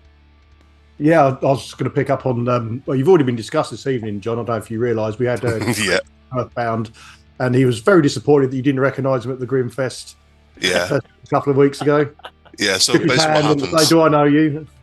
I think it was October. I got absolutely slammed health-wise. I got pneumonia, which is probably the most scariest thing I've ever had. It basically feels like you're drowning 24/7. So kind of Grimfest, it was kind of touch and go whether I was actually going to do the gig with Extreme Death Art or not. It was going to be like a four piece, and I decided, I'm going to do it anyway. But kind of after our set, I was absolutely drained. So meeting people, I was like, okay. I made about half an hour, and I said to the wife, "Look, let's go. I'm about to go face down here." So I'm going to blame that completely on my bad health at that point. Fair enough. I mean, you mentioned Chris as well, your vocalist. As you said, you done a lot of vocals, and we're sitting watching. This is because we didn't know much about Extreme Death Art. This really good death metal. You're doing the introductions to the songs. You're kind of delivering quite a bit of vocals. And I'm thinking, are they looking for a vocalist, or is this the sort of performance this band are going to give? But then you got Chris in on the quarters. He was a little nervous, and you could see he was quite brand new to the band. I think he had 3 weeks with you and an hour's rehearsal, I think you said. Yeah. But the semi and the final, he absolutely nailed it. And what a find he is, and all credit to him and yourselves for the progress the band made this year. Brilliant job. It's all the lasagna. That's what I'm blaming it on. It's like golf. Is there plans for a sort of release from the band in 2024, EP or an album? Yep. So there's a few avenues that we're chasing up in how to facilitate that. But certainly 2024 there will be a release. So kind of both the main bands are having releases in 2024, both ED and EDA. Watch the space once we've got stuff to announce, and we'll do that. Kirk? What did you think of the In Flames album this year? Terrible. What a waste. What an absolute waste. Yeah. Awful. I know you're a fan, so I just wanted to know what your verdict was. Yeah, I was the same. I thought there were 3 or 4 return to form type songs, but the album, there was some embarrassing stuff like that, wasn't there? Yeah. I was with them all the way up to Colony, and after Colony, they forgot how to write anything, and it's just like, you know what? Just stop. Just go home. We don't need any more. But if you do want to know my album for 2023, is And Oceans, as in Garden, so in Tomb. If you've not heard of And Oceans, go and check them out. They're fantastic. Are they from the Netherlands? I think I interviewed the former guitar player last week. He's now in a band called Autark, Michel Nienhuis. He was talking about them. Yeah, that's it. So they did a Havoc unit as well. But a lot of the And Ocean stuff, they kind of stopped around 2002. I think their last album was Dynamic Gallery of Thoughts, and then they came back in 2020 with Cosmic World Mother, and this year's album is fantastic. Cannot rate them highly enough. Right. Well, are they like a progressive rock band? What type of music is it? Black metal. Oh, right. Okay. I like my black metal. Rock. Oh no, wait. rock. And Ocean. So no, I am getting them mixed up. They're the Finnish band, aren't they? Finnish. Right. Yes. Yeah. I was getting mixed up with another band that has a similar title. Yeah, I that came out in January, I think, didn't it? That album. Yeah, there's a lot of oceans in metal. There's, the ocean. The ocean. Yeah, bodies of water. They form really highly in metal bands. I'm going to ask a question that's actually about the bands that you're in, rather than some random thing. just kind of get it back on track a little bit here. I'm curious. Obviously, with Extreme Death Art and Elysian Divide, the stylization of the music is very different. Mm-hmm. So when you're writing, do you just save it until you go in the studio and you're just jamming, or is it a case that you kind of go, I'm in the mood for an Elysian Divide style stuff, and I'm just going to set up, put in the record, put a click track in, and try and write something towards an Elysian? Or is it a case of put the click track on and just see where it goes, and then go, do you know what, that sound perfect in an Elysian Divide track, or this would sound better with an EDA? Do you kind of start compartmentalizing a little bit? Yeah. and then putting them towards different people. I mean, I do a lot of the kind of writing here. I call it a studio, but it's really a room in a house with guitars in it. I mean, it's kind of like when you say, "Yeah, we're on tour." No, you got a set of gigs. That's not a tour. Yeah. Yeah, keep it real. But I do a lot of the writing here. So if I'm writing specifically something for Elysian Divide, then I pick up a 7-string and see what flows out. But I've always had this belief, and I think I got it from an old Guitarist magazine interview. I've always believed that guitars have a certain number of songs in them for that particular guitarist. So every one of these guitars here, I still have them because there's more songs in them for me. Guitars that I don't have anymore, I've sold on because I'm not getting any more out of it. So whenever I'm writing, a particular song, it's a particular guitar song. It sounds weird, I know, but I believe Hang on. Now, is this just a justification to buy more guitars? It's what I tell the wife. Yes. I've heard this. I've heard this reasoning before. But it is true. You got the woods and the hardware, and they're all playing a part. But yeah, it is very different. Run out of songs. I need the guitar. It's like, yeah, I definitely need another couple of Extreme Death Art guitars. But yeah, it is a thing. So yeah, I mean, because they have very, very different tunings as well. So you got 7-string on the Elysian Divide stuff, and you got C tuning on Extreme Death Art. So yeah, it is a different mindset. It's actually true because I actually own a lot of guitars, and I do find sometimes when I'm trying to write something, I'll pick one guitar up and I'm like, I'm not vibing on this, and I'll grab a slight. I'll have like a Schecter or something, and I'll play that, and I'm like, no. Then I'll grab a Les Paul. And I'm like, yeah, straight away you pick up a Les Paul, you start playing like bluesy groove riffs. You don't start playing fast, thrashy stuff on a Les Paul. It just doesn't naturally come out. Or you pick up a Telecaster, and you start playing these clean blues licks and stuff on it. And they are very much where you kind of go for inspiration for stuff. But you don't do it as a drummer. It's not like drummers have multiple drum kits for inspiration. Just go, no. That'll get very, very large. Yeah. Maybe a cowbell every so often. You're like, I've got to get a cowbell for it. Maybe change the snare. Although if you use a MIDI drummer and you got all the different drum kits in the world. Typewriter drums. Have we got any music videos or anything coming from the bands for next year? Yes, Elysian Divide has just finished recording a music video. That's coming out at some point. Hopefully you'll be sending it to us to have a review. Oh yeah, that'll be coming your way. Excellent. And of course, when the albums and when recordings come out, hopefully you'll send it to us, because you'll obviously give us a chance to give an honest feedback from us. You are literally on the top of the list. Thank you. We do appreciate. And in some cases, you're the only one on the list. We're number one. Call it the exclusive review club. Dear. Right, JP, your time is up with us, I'm afraid. Take care, guys. Have a good evening. Thank you very much. Happy New Year. See you soon. See you next year, mate. Oh dear. We actually have a bit of time because we are waiting on our next guest. And that is Sheffield Down? There are two waiting. So flip a coin. It could, well, whichever one dials in first goes on. Oh, okay. Have we got Dave Himbry joining us? He is meant to be joining us, so he's got about a minute. So he did confirm earlier, so hopefully he will be joining. It could be technical issues. You never know. But you know, I never talked. Yeah, Sol Negra. That was the other album I was really impressed with this year that we did. I'm shocked though, because that was a 70-minute Death Doom album. I love listen to that. But it was more atmospheric to me. It was just sort of, there was just so much going on. I think there's been a few Doom highlights for you this year that really surprised us. I quite like Doom. I have to be in the mindset for it. We done a November's Rain. We done on their music videos, and I think you were quite impressed with that. Oh, there's a track I hadn't heard, and I really liked it as well. And there's a brand new Benfic Realm track that's just come out. Oh, do you know? I'm just thinking that's one of my albums of the year. I emailed Krista today. I did the top 7 vocalists of 2023. I had her in at number 4. This Sunday, we'll check it out.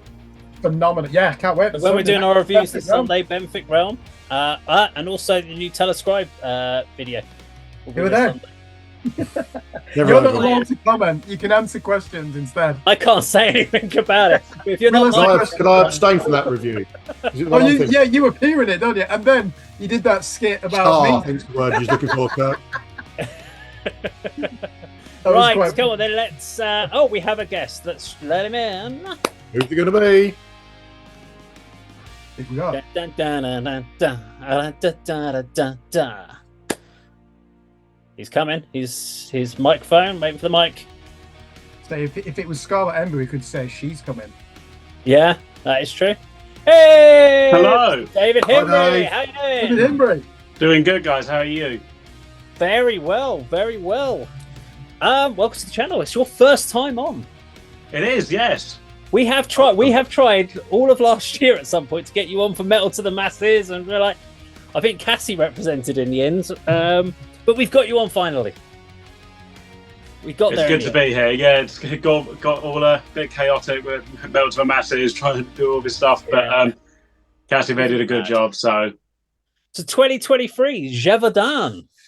New album came out this year. Yep, finally. Yep, long time in the works, but we were quite happy to take our time with it, with the sort of with the fact that it was a concept piece. We were more than happy to just take the time we needed to get it absolutely where we wanted it, and we're very happy with the end product. So I just hope everyone else is, really. Because we never did a review on this, did we? Because we didn't get a copy in advance, did we? You guys have definitely checked it out for the aspect of the channel. So what was your thoughts on it? On our album, I mean, we knew we were setting quite a high bar when we said, right, let's do one song, an entire album, just one piece. So we thought, right, this is a very different way of writing as to how we usually would. I mean, we're not exactly shy to do long songs, but I think it caught us by surprise, and when we finally finished it, we sort of looked at each other and went, okay, that was hard work, but considering our trepidation with it, we were very happy with the result. Because can I ask about the tracking of this album? Because normally Sure. when you go into a studio to write 8 or 9 songs on an album, you'll go in there as a drummer and you'll be like, right, okay, let's do a take of track number 1, do 4 or 5 takes of track 1, then you do track 2, etc., and you'll do all your drums over.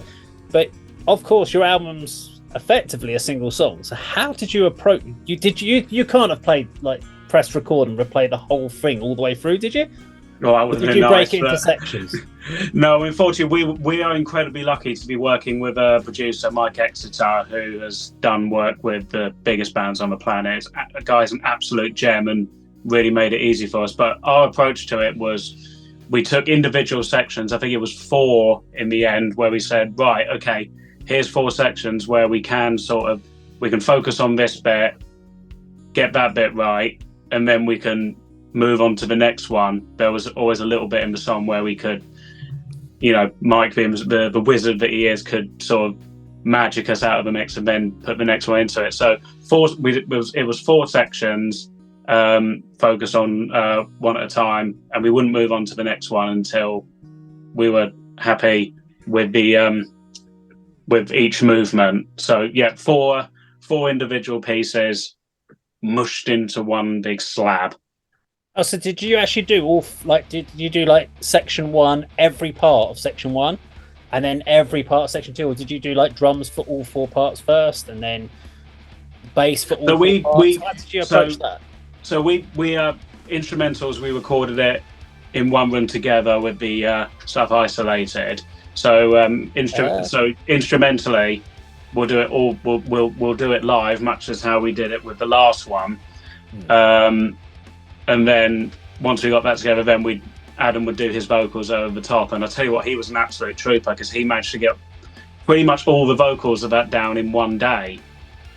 He just felt the creative juices, and he just kept going. And it was sort of real test of endurance. But he was like, "No, I'm happy to do this," and he absolutely smashed it. Andy? Yeah, congratulations, David. I mean, it's a magnificent piece of work. For Andy, thank you very much. I think it was he's posted that it's been an ambition to get a Gévaudan album on vinyl, so he must be absolutely thrilled with that. I certainly am. There it is. It is out on vinyl now. Oh. Yeah, fantastic. I mean, when I first heard it and understood that it was one track of, or I think it's 45 minutes, isn't it? Yeah. I think there's obviously some, I know there's some Bellwitch fans in the band. Are you going to, is the next release going to be to Bellwitch's longevity of a track, or are you going to sort of go back to the sort of standard Jeveldan sort of 3 or 4 track release for the next album? Have you thought that far ahead? I mean, we're certainly more open to going back to doing what you could say standard songs. But to be honest, it's when we get back together in the room, we'll just see how we're feeling at that moment. When we'll put our heads together and see exactly where we're at, because you never know. We might have one of us might have some idea that we all latch onto and think, oh yeah, actually that sounds good. So you never know. But for now, it's more a sense of we just done the tour, so we had a little bit of time off, and we will get back together at rehearsals in the new year, and then we'll see what we have going forward. But personally, for me, I think we're sort of erring more towards the 4 or 5 songs on a record. But watch this space; you never know. Kirk? Yeah, congratulations. I really enjoyed the album, David. I reviewed it for Screen Blast Repeat and awarded it an 8 out of 10. You seem to have pioneered a new subgenre, progressive funeral doom.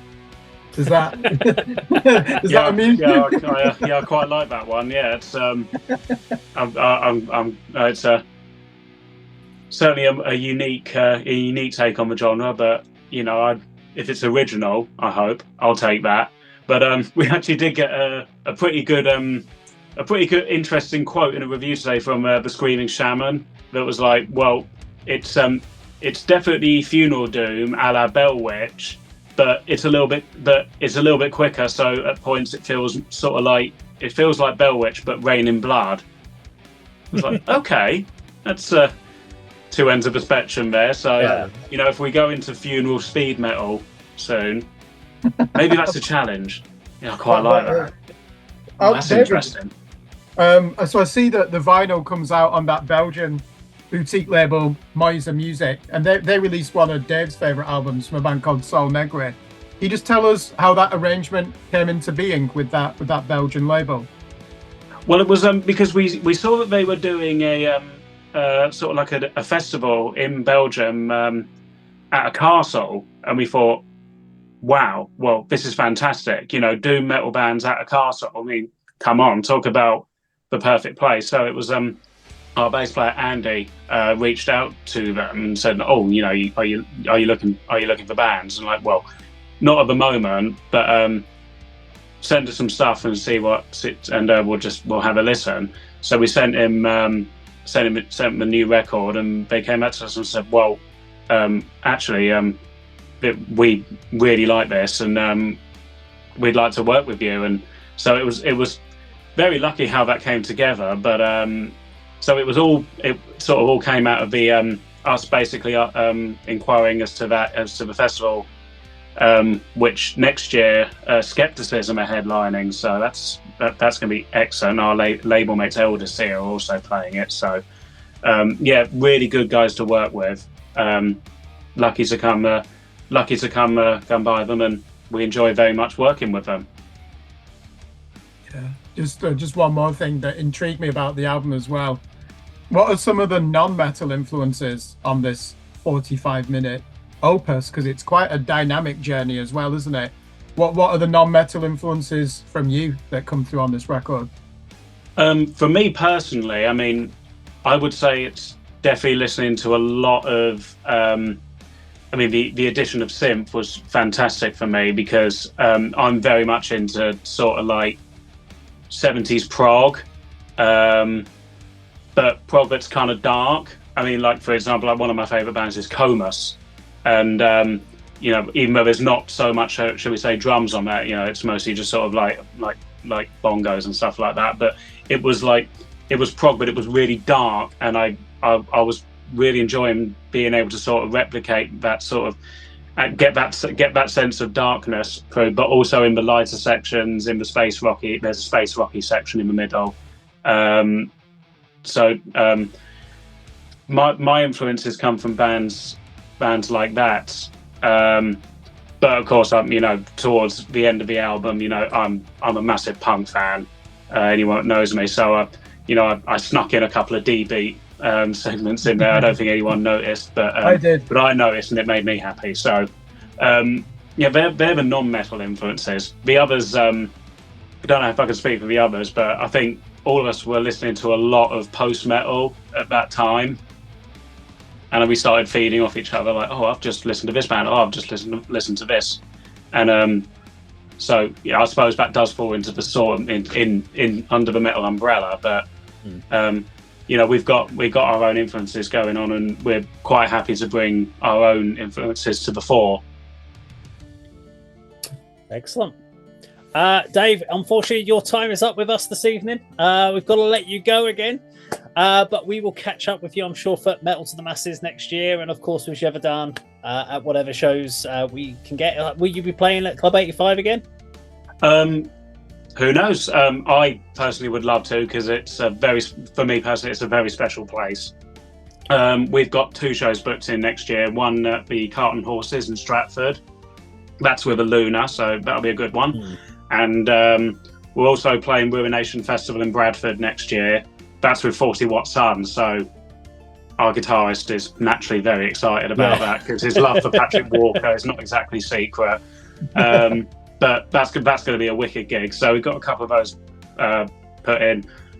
I'll say right now, I'd love to play Club 85 again. We'll see if we can make it happen. Excellent. Thank you very much for joining us today. No worries, guys. Thank you very much. Cheers, Dave. Take care, mate. Okay, we have our final guest ready to join us for today. Rage. And joining the channel, we have Mr. Rage Sattler from the wonderful Kane. Let's let him into the group.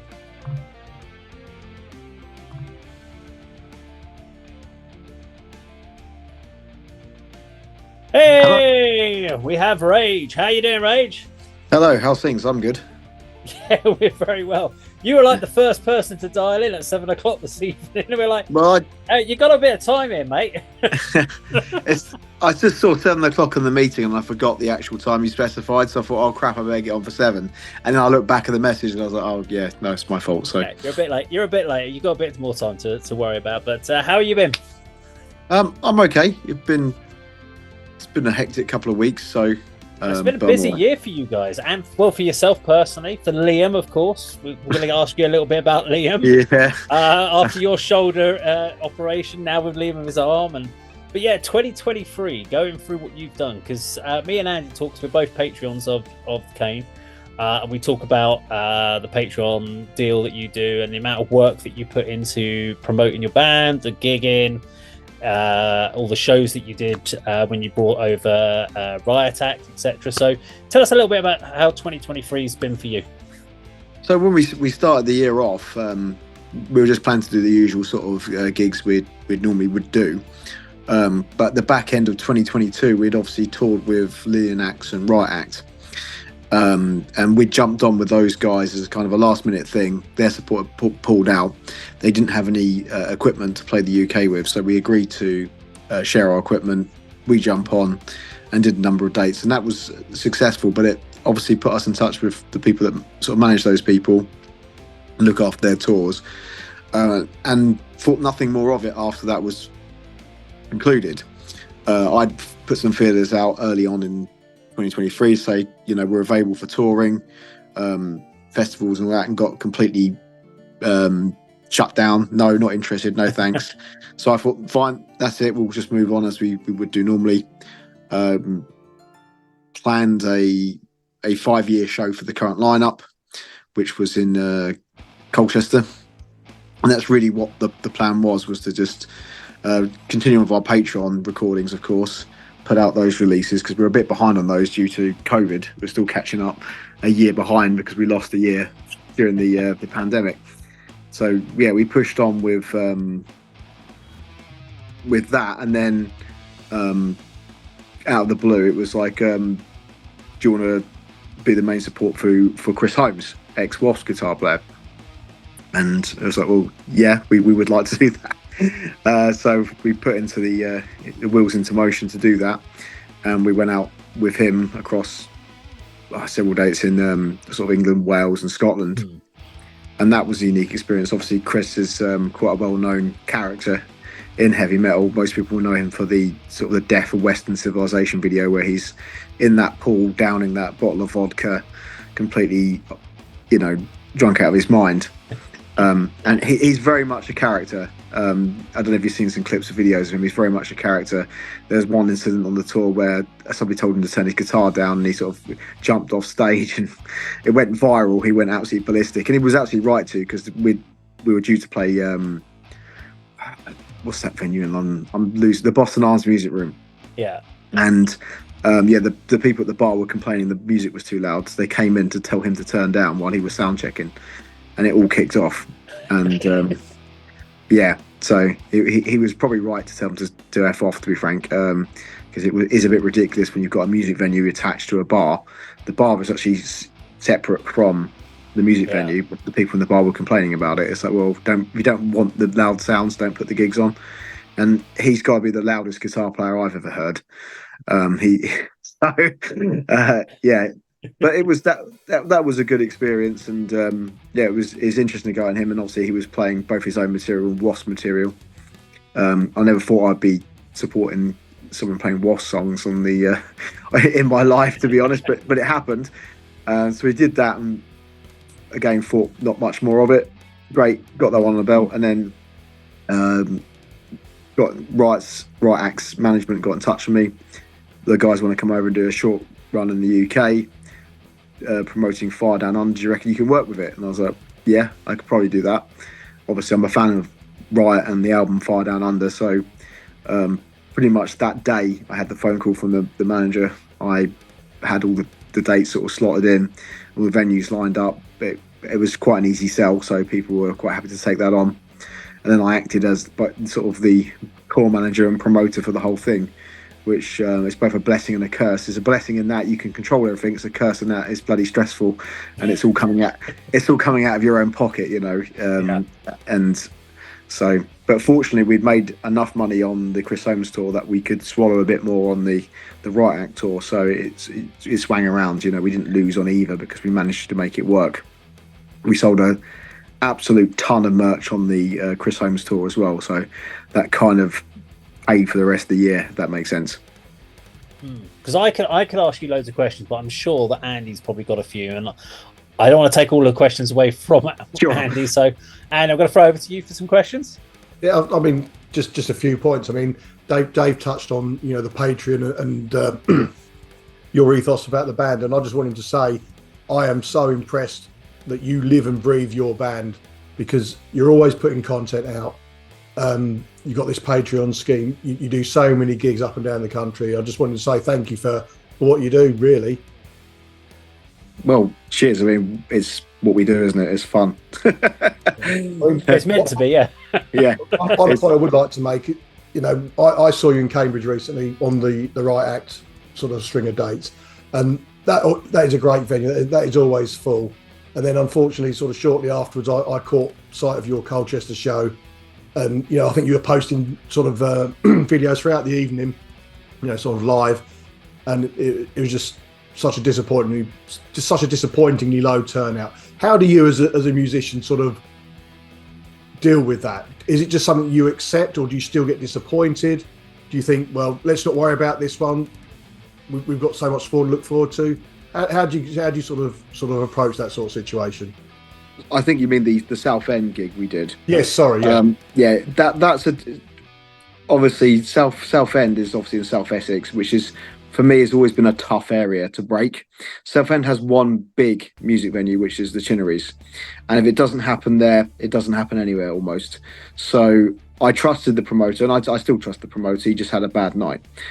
He puts on a lot of good gigs in Chelmsford and Colchester, and they're usually extremely well attended.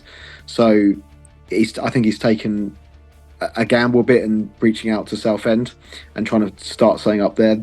We were the headliners. We weren't local at all. We have absolutely no traction in Southend whatsoever. People have never seen us play there, I don't think. Maybe we've played there twice since the band formed, and certainly they've never seen this current lineup. I don't believe either of the other bands that played were local at all or had any connection to that that venue or that scene. So there wasn't really anyone there to draw out people. I did do a bit of promotion for it, which obviously didn't work, and I think it's probably because people looked at it and thought, who are these bands? That's not a venue I go to because I'm not interested in going there. It's Chinnery's or nothing in Southend. So I think with that one, we were expecting it to be pretty bad. Unfortunately, it wasn't my last gig ever, because if it would have been my last gig ever, I might have felt that was probably, at least I went out the way I started in front of 10 people or whatever. But I wasn't overly upset with it. It's just one of those things that happens on occasion. You can get complete stinkers, and even on a run of tour dates, you can have a tour date that will be a Sunday or whatever. We did a tour with Mordred back in 2014, and we played Bristol at the O2, which is a massive venue. I think that was a Sunday. We played Liverpool the night before, which was completely rammed, and then the Sunday there was a few hundred people in this huge building. It looked terrible, So it's not just the local bands that get this; it happens to everyone. And yeah, you just have to say, right, okay. If it was happening every week, you'd probably give up.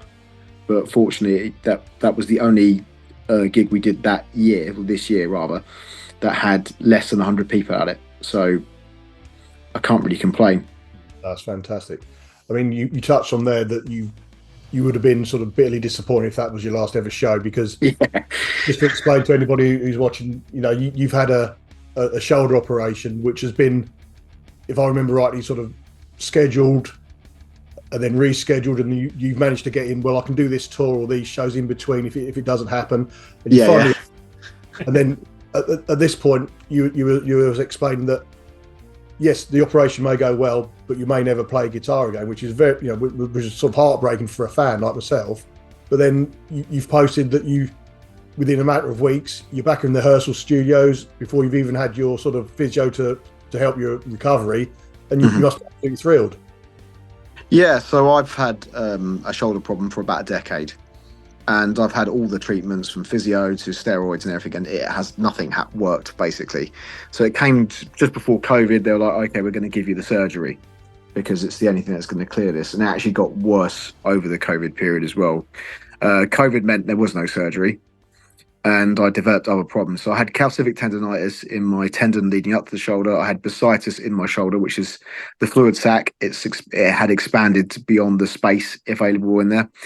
And between those two problems, they're basically playing off each other constantly. So I was in agony, and they could fix it, but there's a risk that you end up with frozen shoulder permanently with that. And because of the severity of the situation I was in, they were pretty much saying, look, there's 99% you're probably not going to be playing guitar or doing anything like that again. So I'd accepted, okay, that might be the case, but I was in so much pain that I couldn't carry on playing guitar in that way. I wasn't sleep. I'd been getting 4 hours a night, sleep a night, that sort of thing. And I obviously work in the furniture industry for my day job, so I have to lift a lot of things, and I couldn't carry on in that pain. So I had the surgery at Addenbrooke's Hospital. That was fairly straightforward. It's a really good hospital. I was straight in about 7 o'clock in the morning, straight in the theatre, put me under, woke up, they put me on the ward, and as soon as because the pain was gone straight away, obviously, because at that point I'd had the numbing, but I could already feel there was an improvement. And after they were happy with my blood pressure, I was like, right, I've got to pee, I've got to get dressed. So I got dressed, had a pee, and I was walking around and able to sort of get about, and they're like, well, that's interesting. And then spoke to the surgeon and the physio, and they're both along the lines like, you're probably going to make an exceptionally good recovery if this is how you are just now. And then I'd had a further problem develop in the months leading up to the surgery, where I lost feeling in my right hand completely, and it was just a constant like pins and needles feeling. So that had gone straight away. That was the first thing that went. Then as the numbing wore off, obviously there was a bit of surgery, post-surgery pain from where they'd gone in, and obviously where the wound were healing. However, the pain was so much less than before, and I was able within a few days to lift my arm, do stuff that they said would take ages. They reckon it could be 6 months minimum before I'd be doing anything strenuous. And I was thinking, actually, this is not feeling too bad. So I was a bit naughty. I went to a couple of football games in that same period to watch with my sling on, I might add, with my sling on. And I was thinking, this is feeling pretty good. So I messaged Toby, our other guitarist, and said, we got a rehearsal. I was just planning to sing, but can you just bring your guitar? I just want to see how it feels. And he's like, yeah, go on. Because I had none of my guitars with me, because obviously I wasn't expecting to be able to play. And he brought his guitar along. He put the guitar on me straight away, and I just started playing it. And then this was 9 days after coming out of the theatre, and I've finished a 3-hour rehearsal playing probably our fastest and hardest songs possible. I was like, it's a bit achy, it's a bit sore, but from where it's healing, I was like, bloody hell, this is feeling pretty good. And yeah, I just went from strength to strength, and I've gone back to work, and it's a bit sore on occasion. The cold can get to it because they've shaved quite a bit of the bone away on the inside to give me some more space. But other than that, it's been miraculous recovery. In fact, we'd be fully on track if it wasn't for a drummer of mine deciding to get pissed and fall over. But I was going to ask that about the because it's broken. Is it in multiple places, or he's got 2 or 3 fractures in his elbow, so he's had to have surgery on that today. And it was simply, he went out, got drunk, got pissed, fell over, collapsed over, done himself in. Went to A&E, they said, it's just a minor thing, sent him home, and it's just the pain's increased, and they've gone and taken a second scan, which I think was yesterday, the day before. They're like, no, that's serious. So he's gone in, had the operation today. He's now out at home now, so he's all good, but he should be out for a fair amount of time, I suspect, with that. So my plan's to get back to it as soon as possible, not ruined by myself, but by a drummer who likes to do too much on a weeknight. Unfortunately, that sort of thing, I mean, having broken my arm and had pins and stuff put into it, it's about a 3 to 6 month recovery period roughly to get full mobility, probably 6 months to get speed and all the motions back in. So what's the plan then for 2024 then? So what have you got now? What's your readjusted plan looking like? So we had a show booked provisionally, and that was only provisionally because I wasn't expecting to be able to play it. But I said to the promoter, who's the thing guy at the Southend gig, I said, put us down. If I can do it, I can do it. If we can't, and he was like, that's absolutely fine. So he was okay with us saying, no, we couldn't do that. If it was something that they were like, no, we really need you, then we would probably have got one of our ex-drummers or something to come and recover that. But he was more than happy to have us off of it this time, and we'll do a makeup show or whatever. So that's been put to one side, and I've said to Liam, just get healthy and fit, because you don't want to end up like me with 10 years of a problem because you've just played through it for 10 years. So just get yourself sorted. All his drum parts for the Crisis Averted EP, which is the next Patreon one, they've all been recorded. So it's just guitars, bass, and vocals that need to go down on that, which he doesn't need to be around for anyway. So that's all good. It puts we're going to do a new set, from stuff from the new album and the new EP for 2024. Obviously now that's postponed because we started that and we're getting good at it, and now you're going to have to learn it all over again. But that's just one of those things. We won't be doing that until he's fit and able to do that. We'll probably work on some of the other stuff we've been working on. We've also been writing a new album. He's written some songs already, which he's demoed out on my house. So he's showed us his parts and that for that, so we can potentially learn some of that without him. And we're thinking about doing some re-releases of other stuff as well while he's out. So there'll be an announcement on that. So we'll keep busy just because we're not playing live, and obviously be our 15th year next year. So we're going to be doing something special for that as well. And of course, you have your new music video that drops. Was it yesterday? Slave to the Grind? This morning. Yeah. That was something I rushed to do, thinking we'd have absolutely nothing to do, because obviously it was done the week before I went into surgery. So maybe 2 days before, I can't remember. It was something like that. So we did that as a last minute thing, put it out, and it's had about 200 views so far. So. And we'll be reviewing it Sunday. I think we've got it planned in for. So yes, we'll be able to give our honest feedback on it, and we know the song anyway, but it'll be good to do the check out the video as well. Mm-hmm. So just all that's left for me to say is thank you for joining the channel, coming on and speaking about it today. We look forward as Patreons to our next Patreon gift package. Yeah, it's coming. We love those parcels. Yeah. But yeah, all the best for 2024 for you, and obviously speedy recovery for Liam. Yeah. Cheers. And thank you very much. Rage, sorry. Thank you very much. No, it's all right. I appreciate all the support, and I'll definitely share all this anyway. So. Cheers, Rage. You have a good evening. Take care. All right. See ya. I now need to know how to exit Zoom. There we go. That's the See? technical. See? I thought you might invite me in with that a is it. question though, Dave. That was our last guest for this evening. So for the few people that have stayed around to the end of the day, thank you very much for that. After 2 hours and 4 minutes of us talking bollocks for Like an all-day festival, isn't it? We've had. People in the middle probably got the most views rather than the beginning and the end. It's do you know what? Our peak time, it was between 7:30 and 8:30 was fairly consistent. That's what I just said, yeah. Yeah, it's the openers and the headliners, you see. Dave, I didn't get a chance to ask my question of Rage. Because we were overrunning anyway, and you go on. What is his album of the year? Was it? No, I was going to say to him, why do you think there are more death metal bands than thrash metal bands at grassroots level in the UK scene? No, crap question. We're not asking that.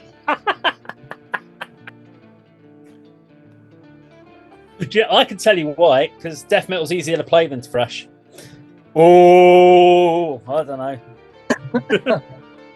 I just would have been interested in his opinion on that. Put him on the spot. Do you know what I think? The problem is that I actually genuinely think that people don't see thrash as a viable option because of the vocals. Thrash metal vocals are a lot cleaner. Yeah, it's hard to do, isn't it? The vocals. And so a lot of people can do the guttural, heavy vocals, but they can't actually sing clean. They can't do that big, heavy, the gruff, clean style, and that's where they're stuff.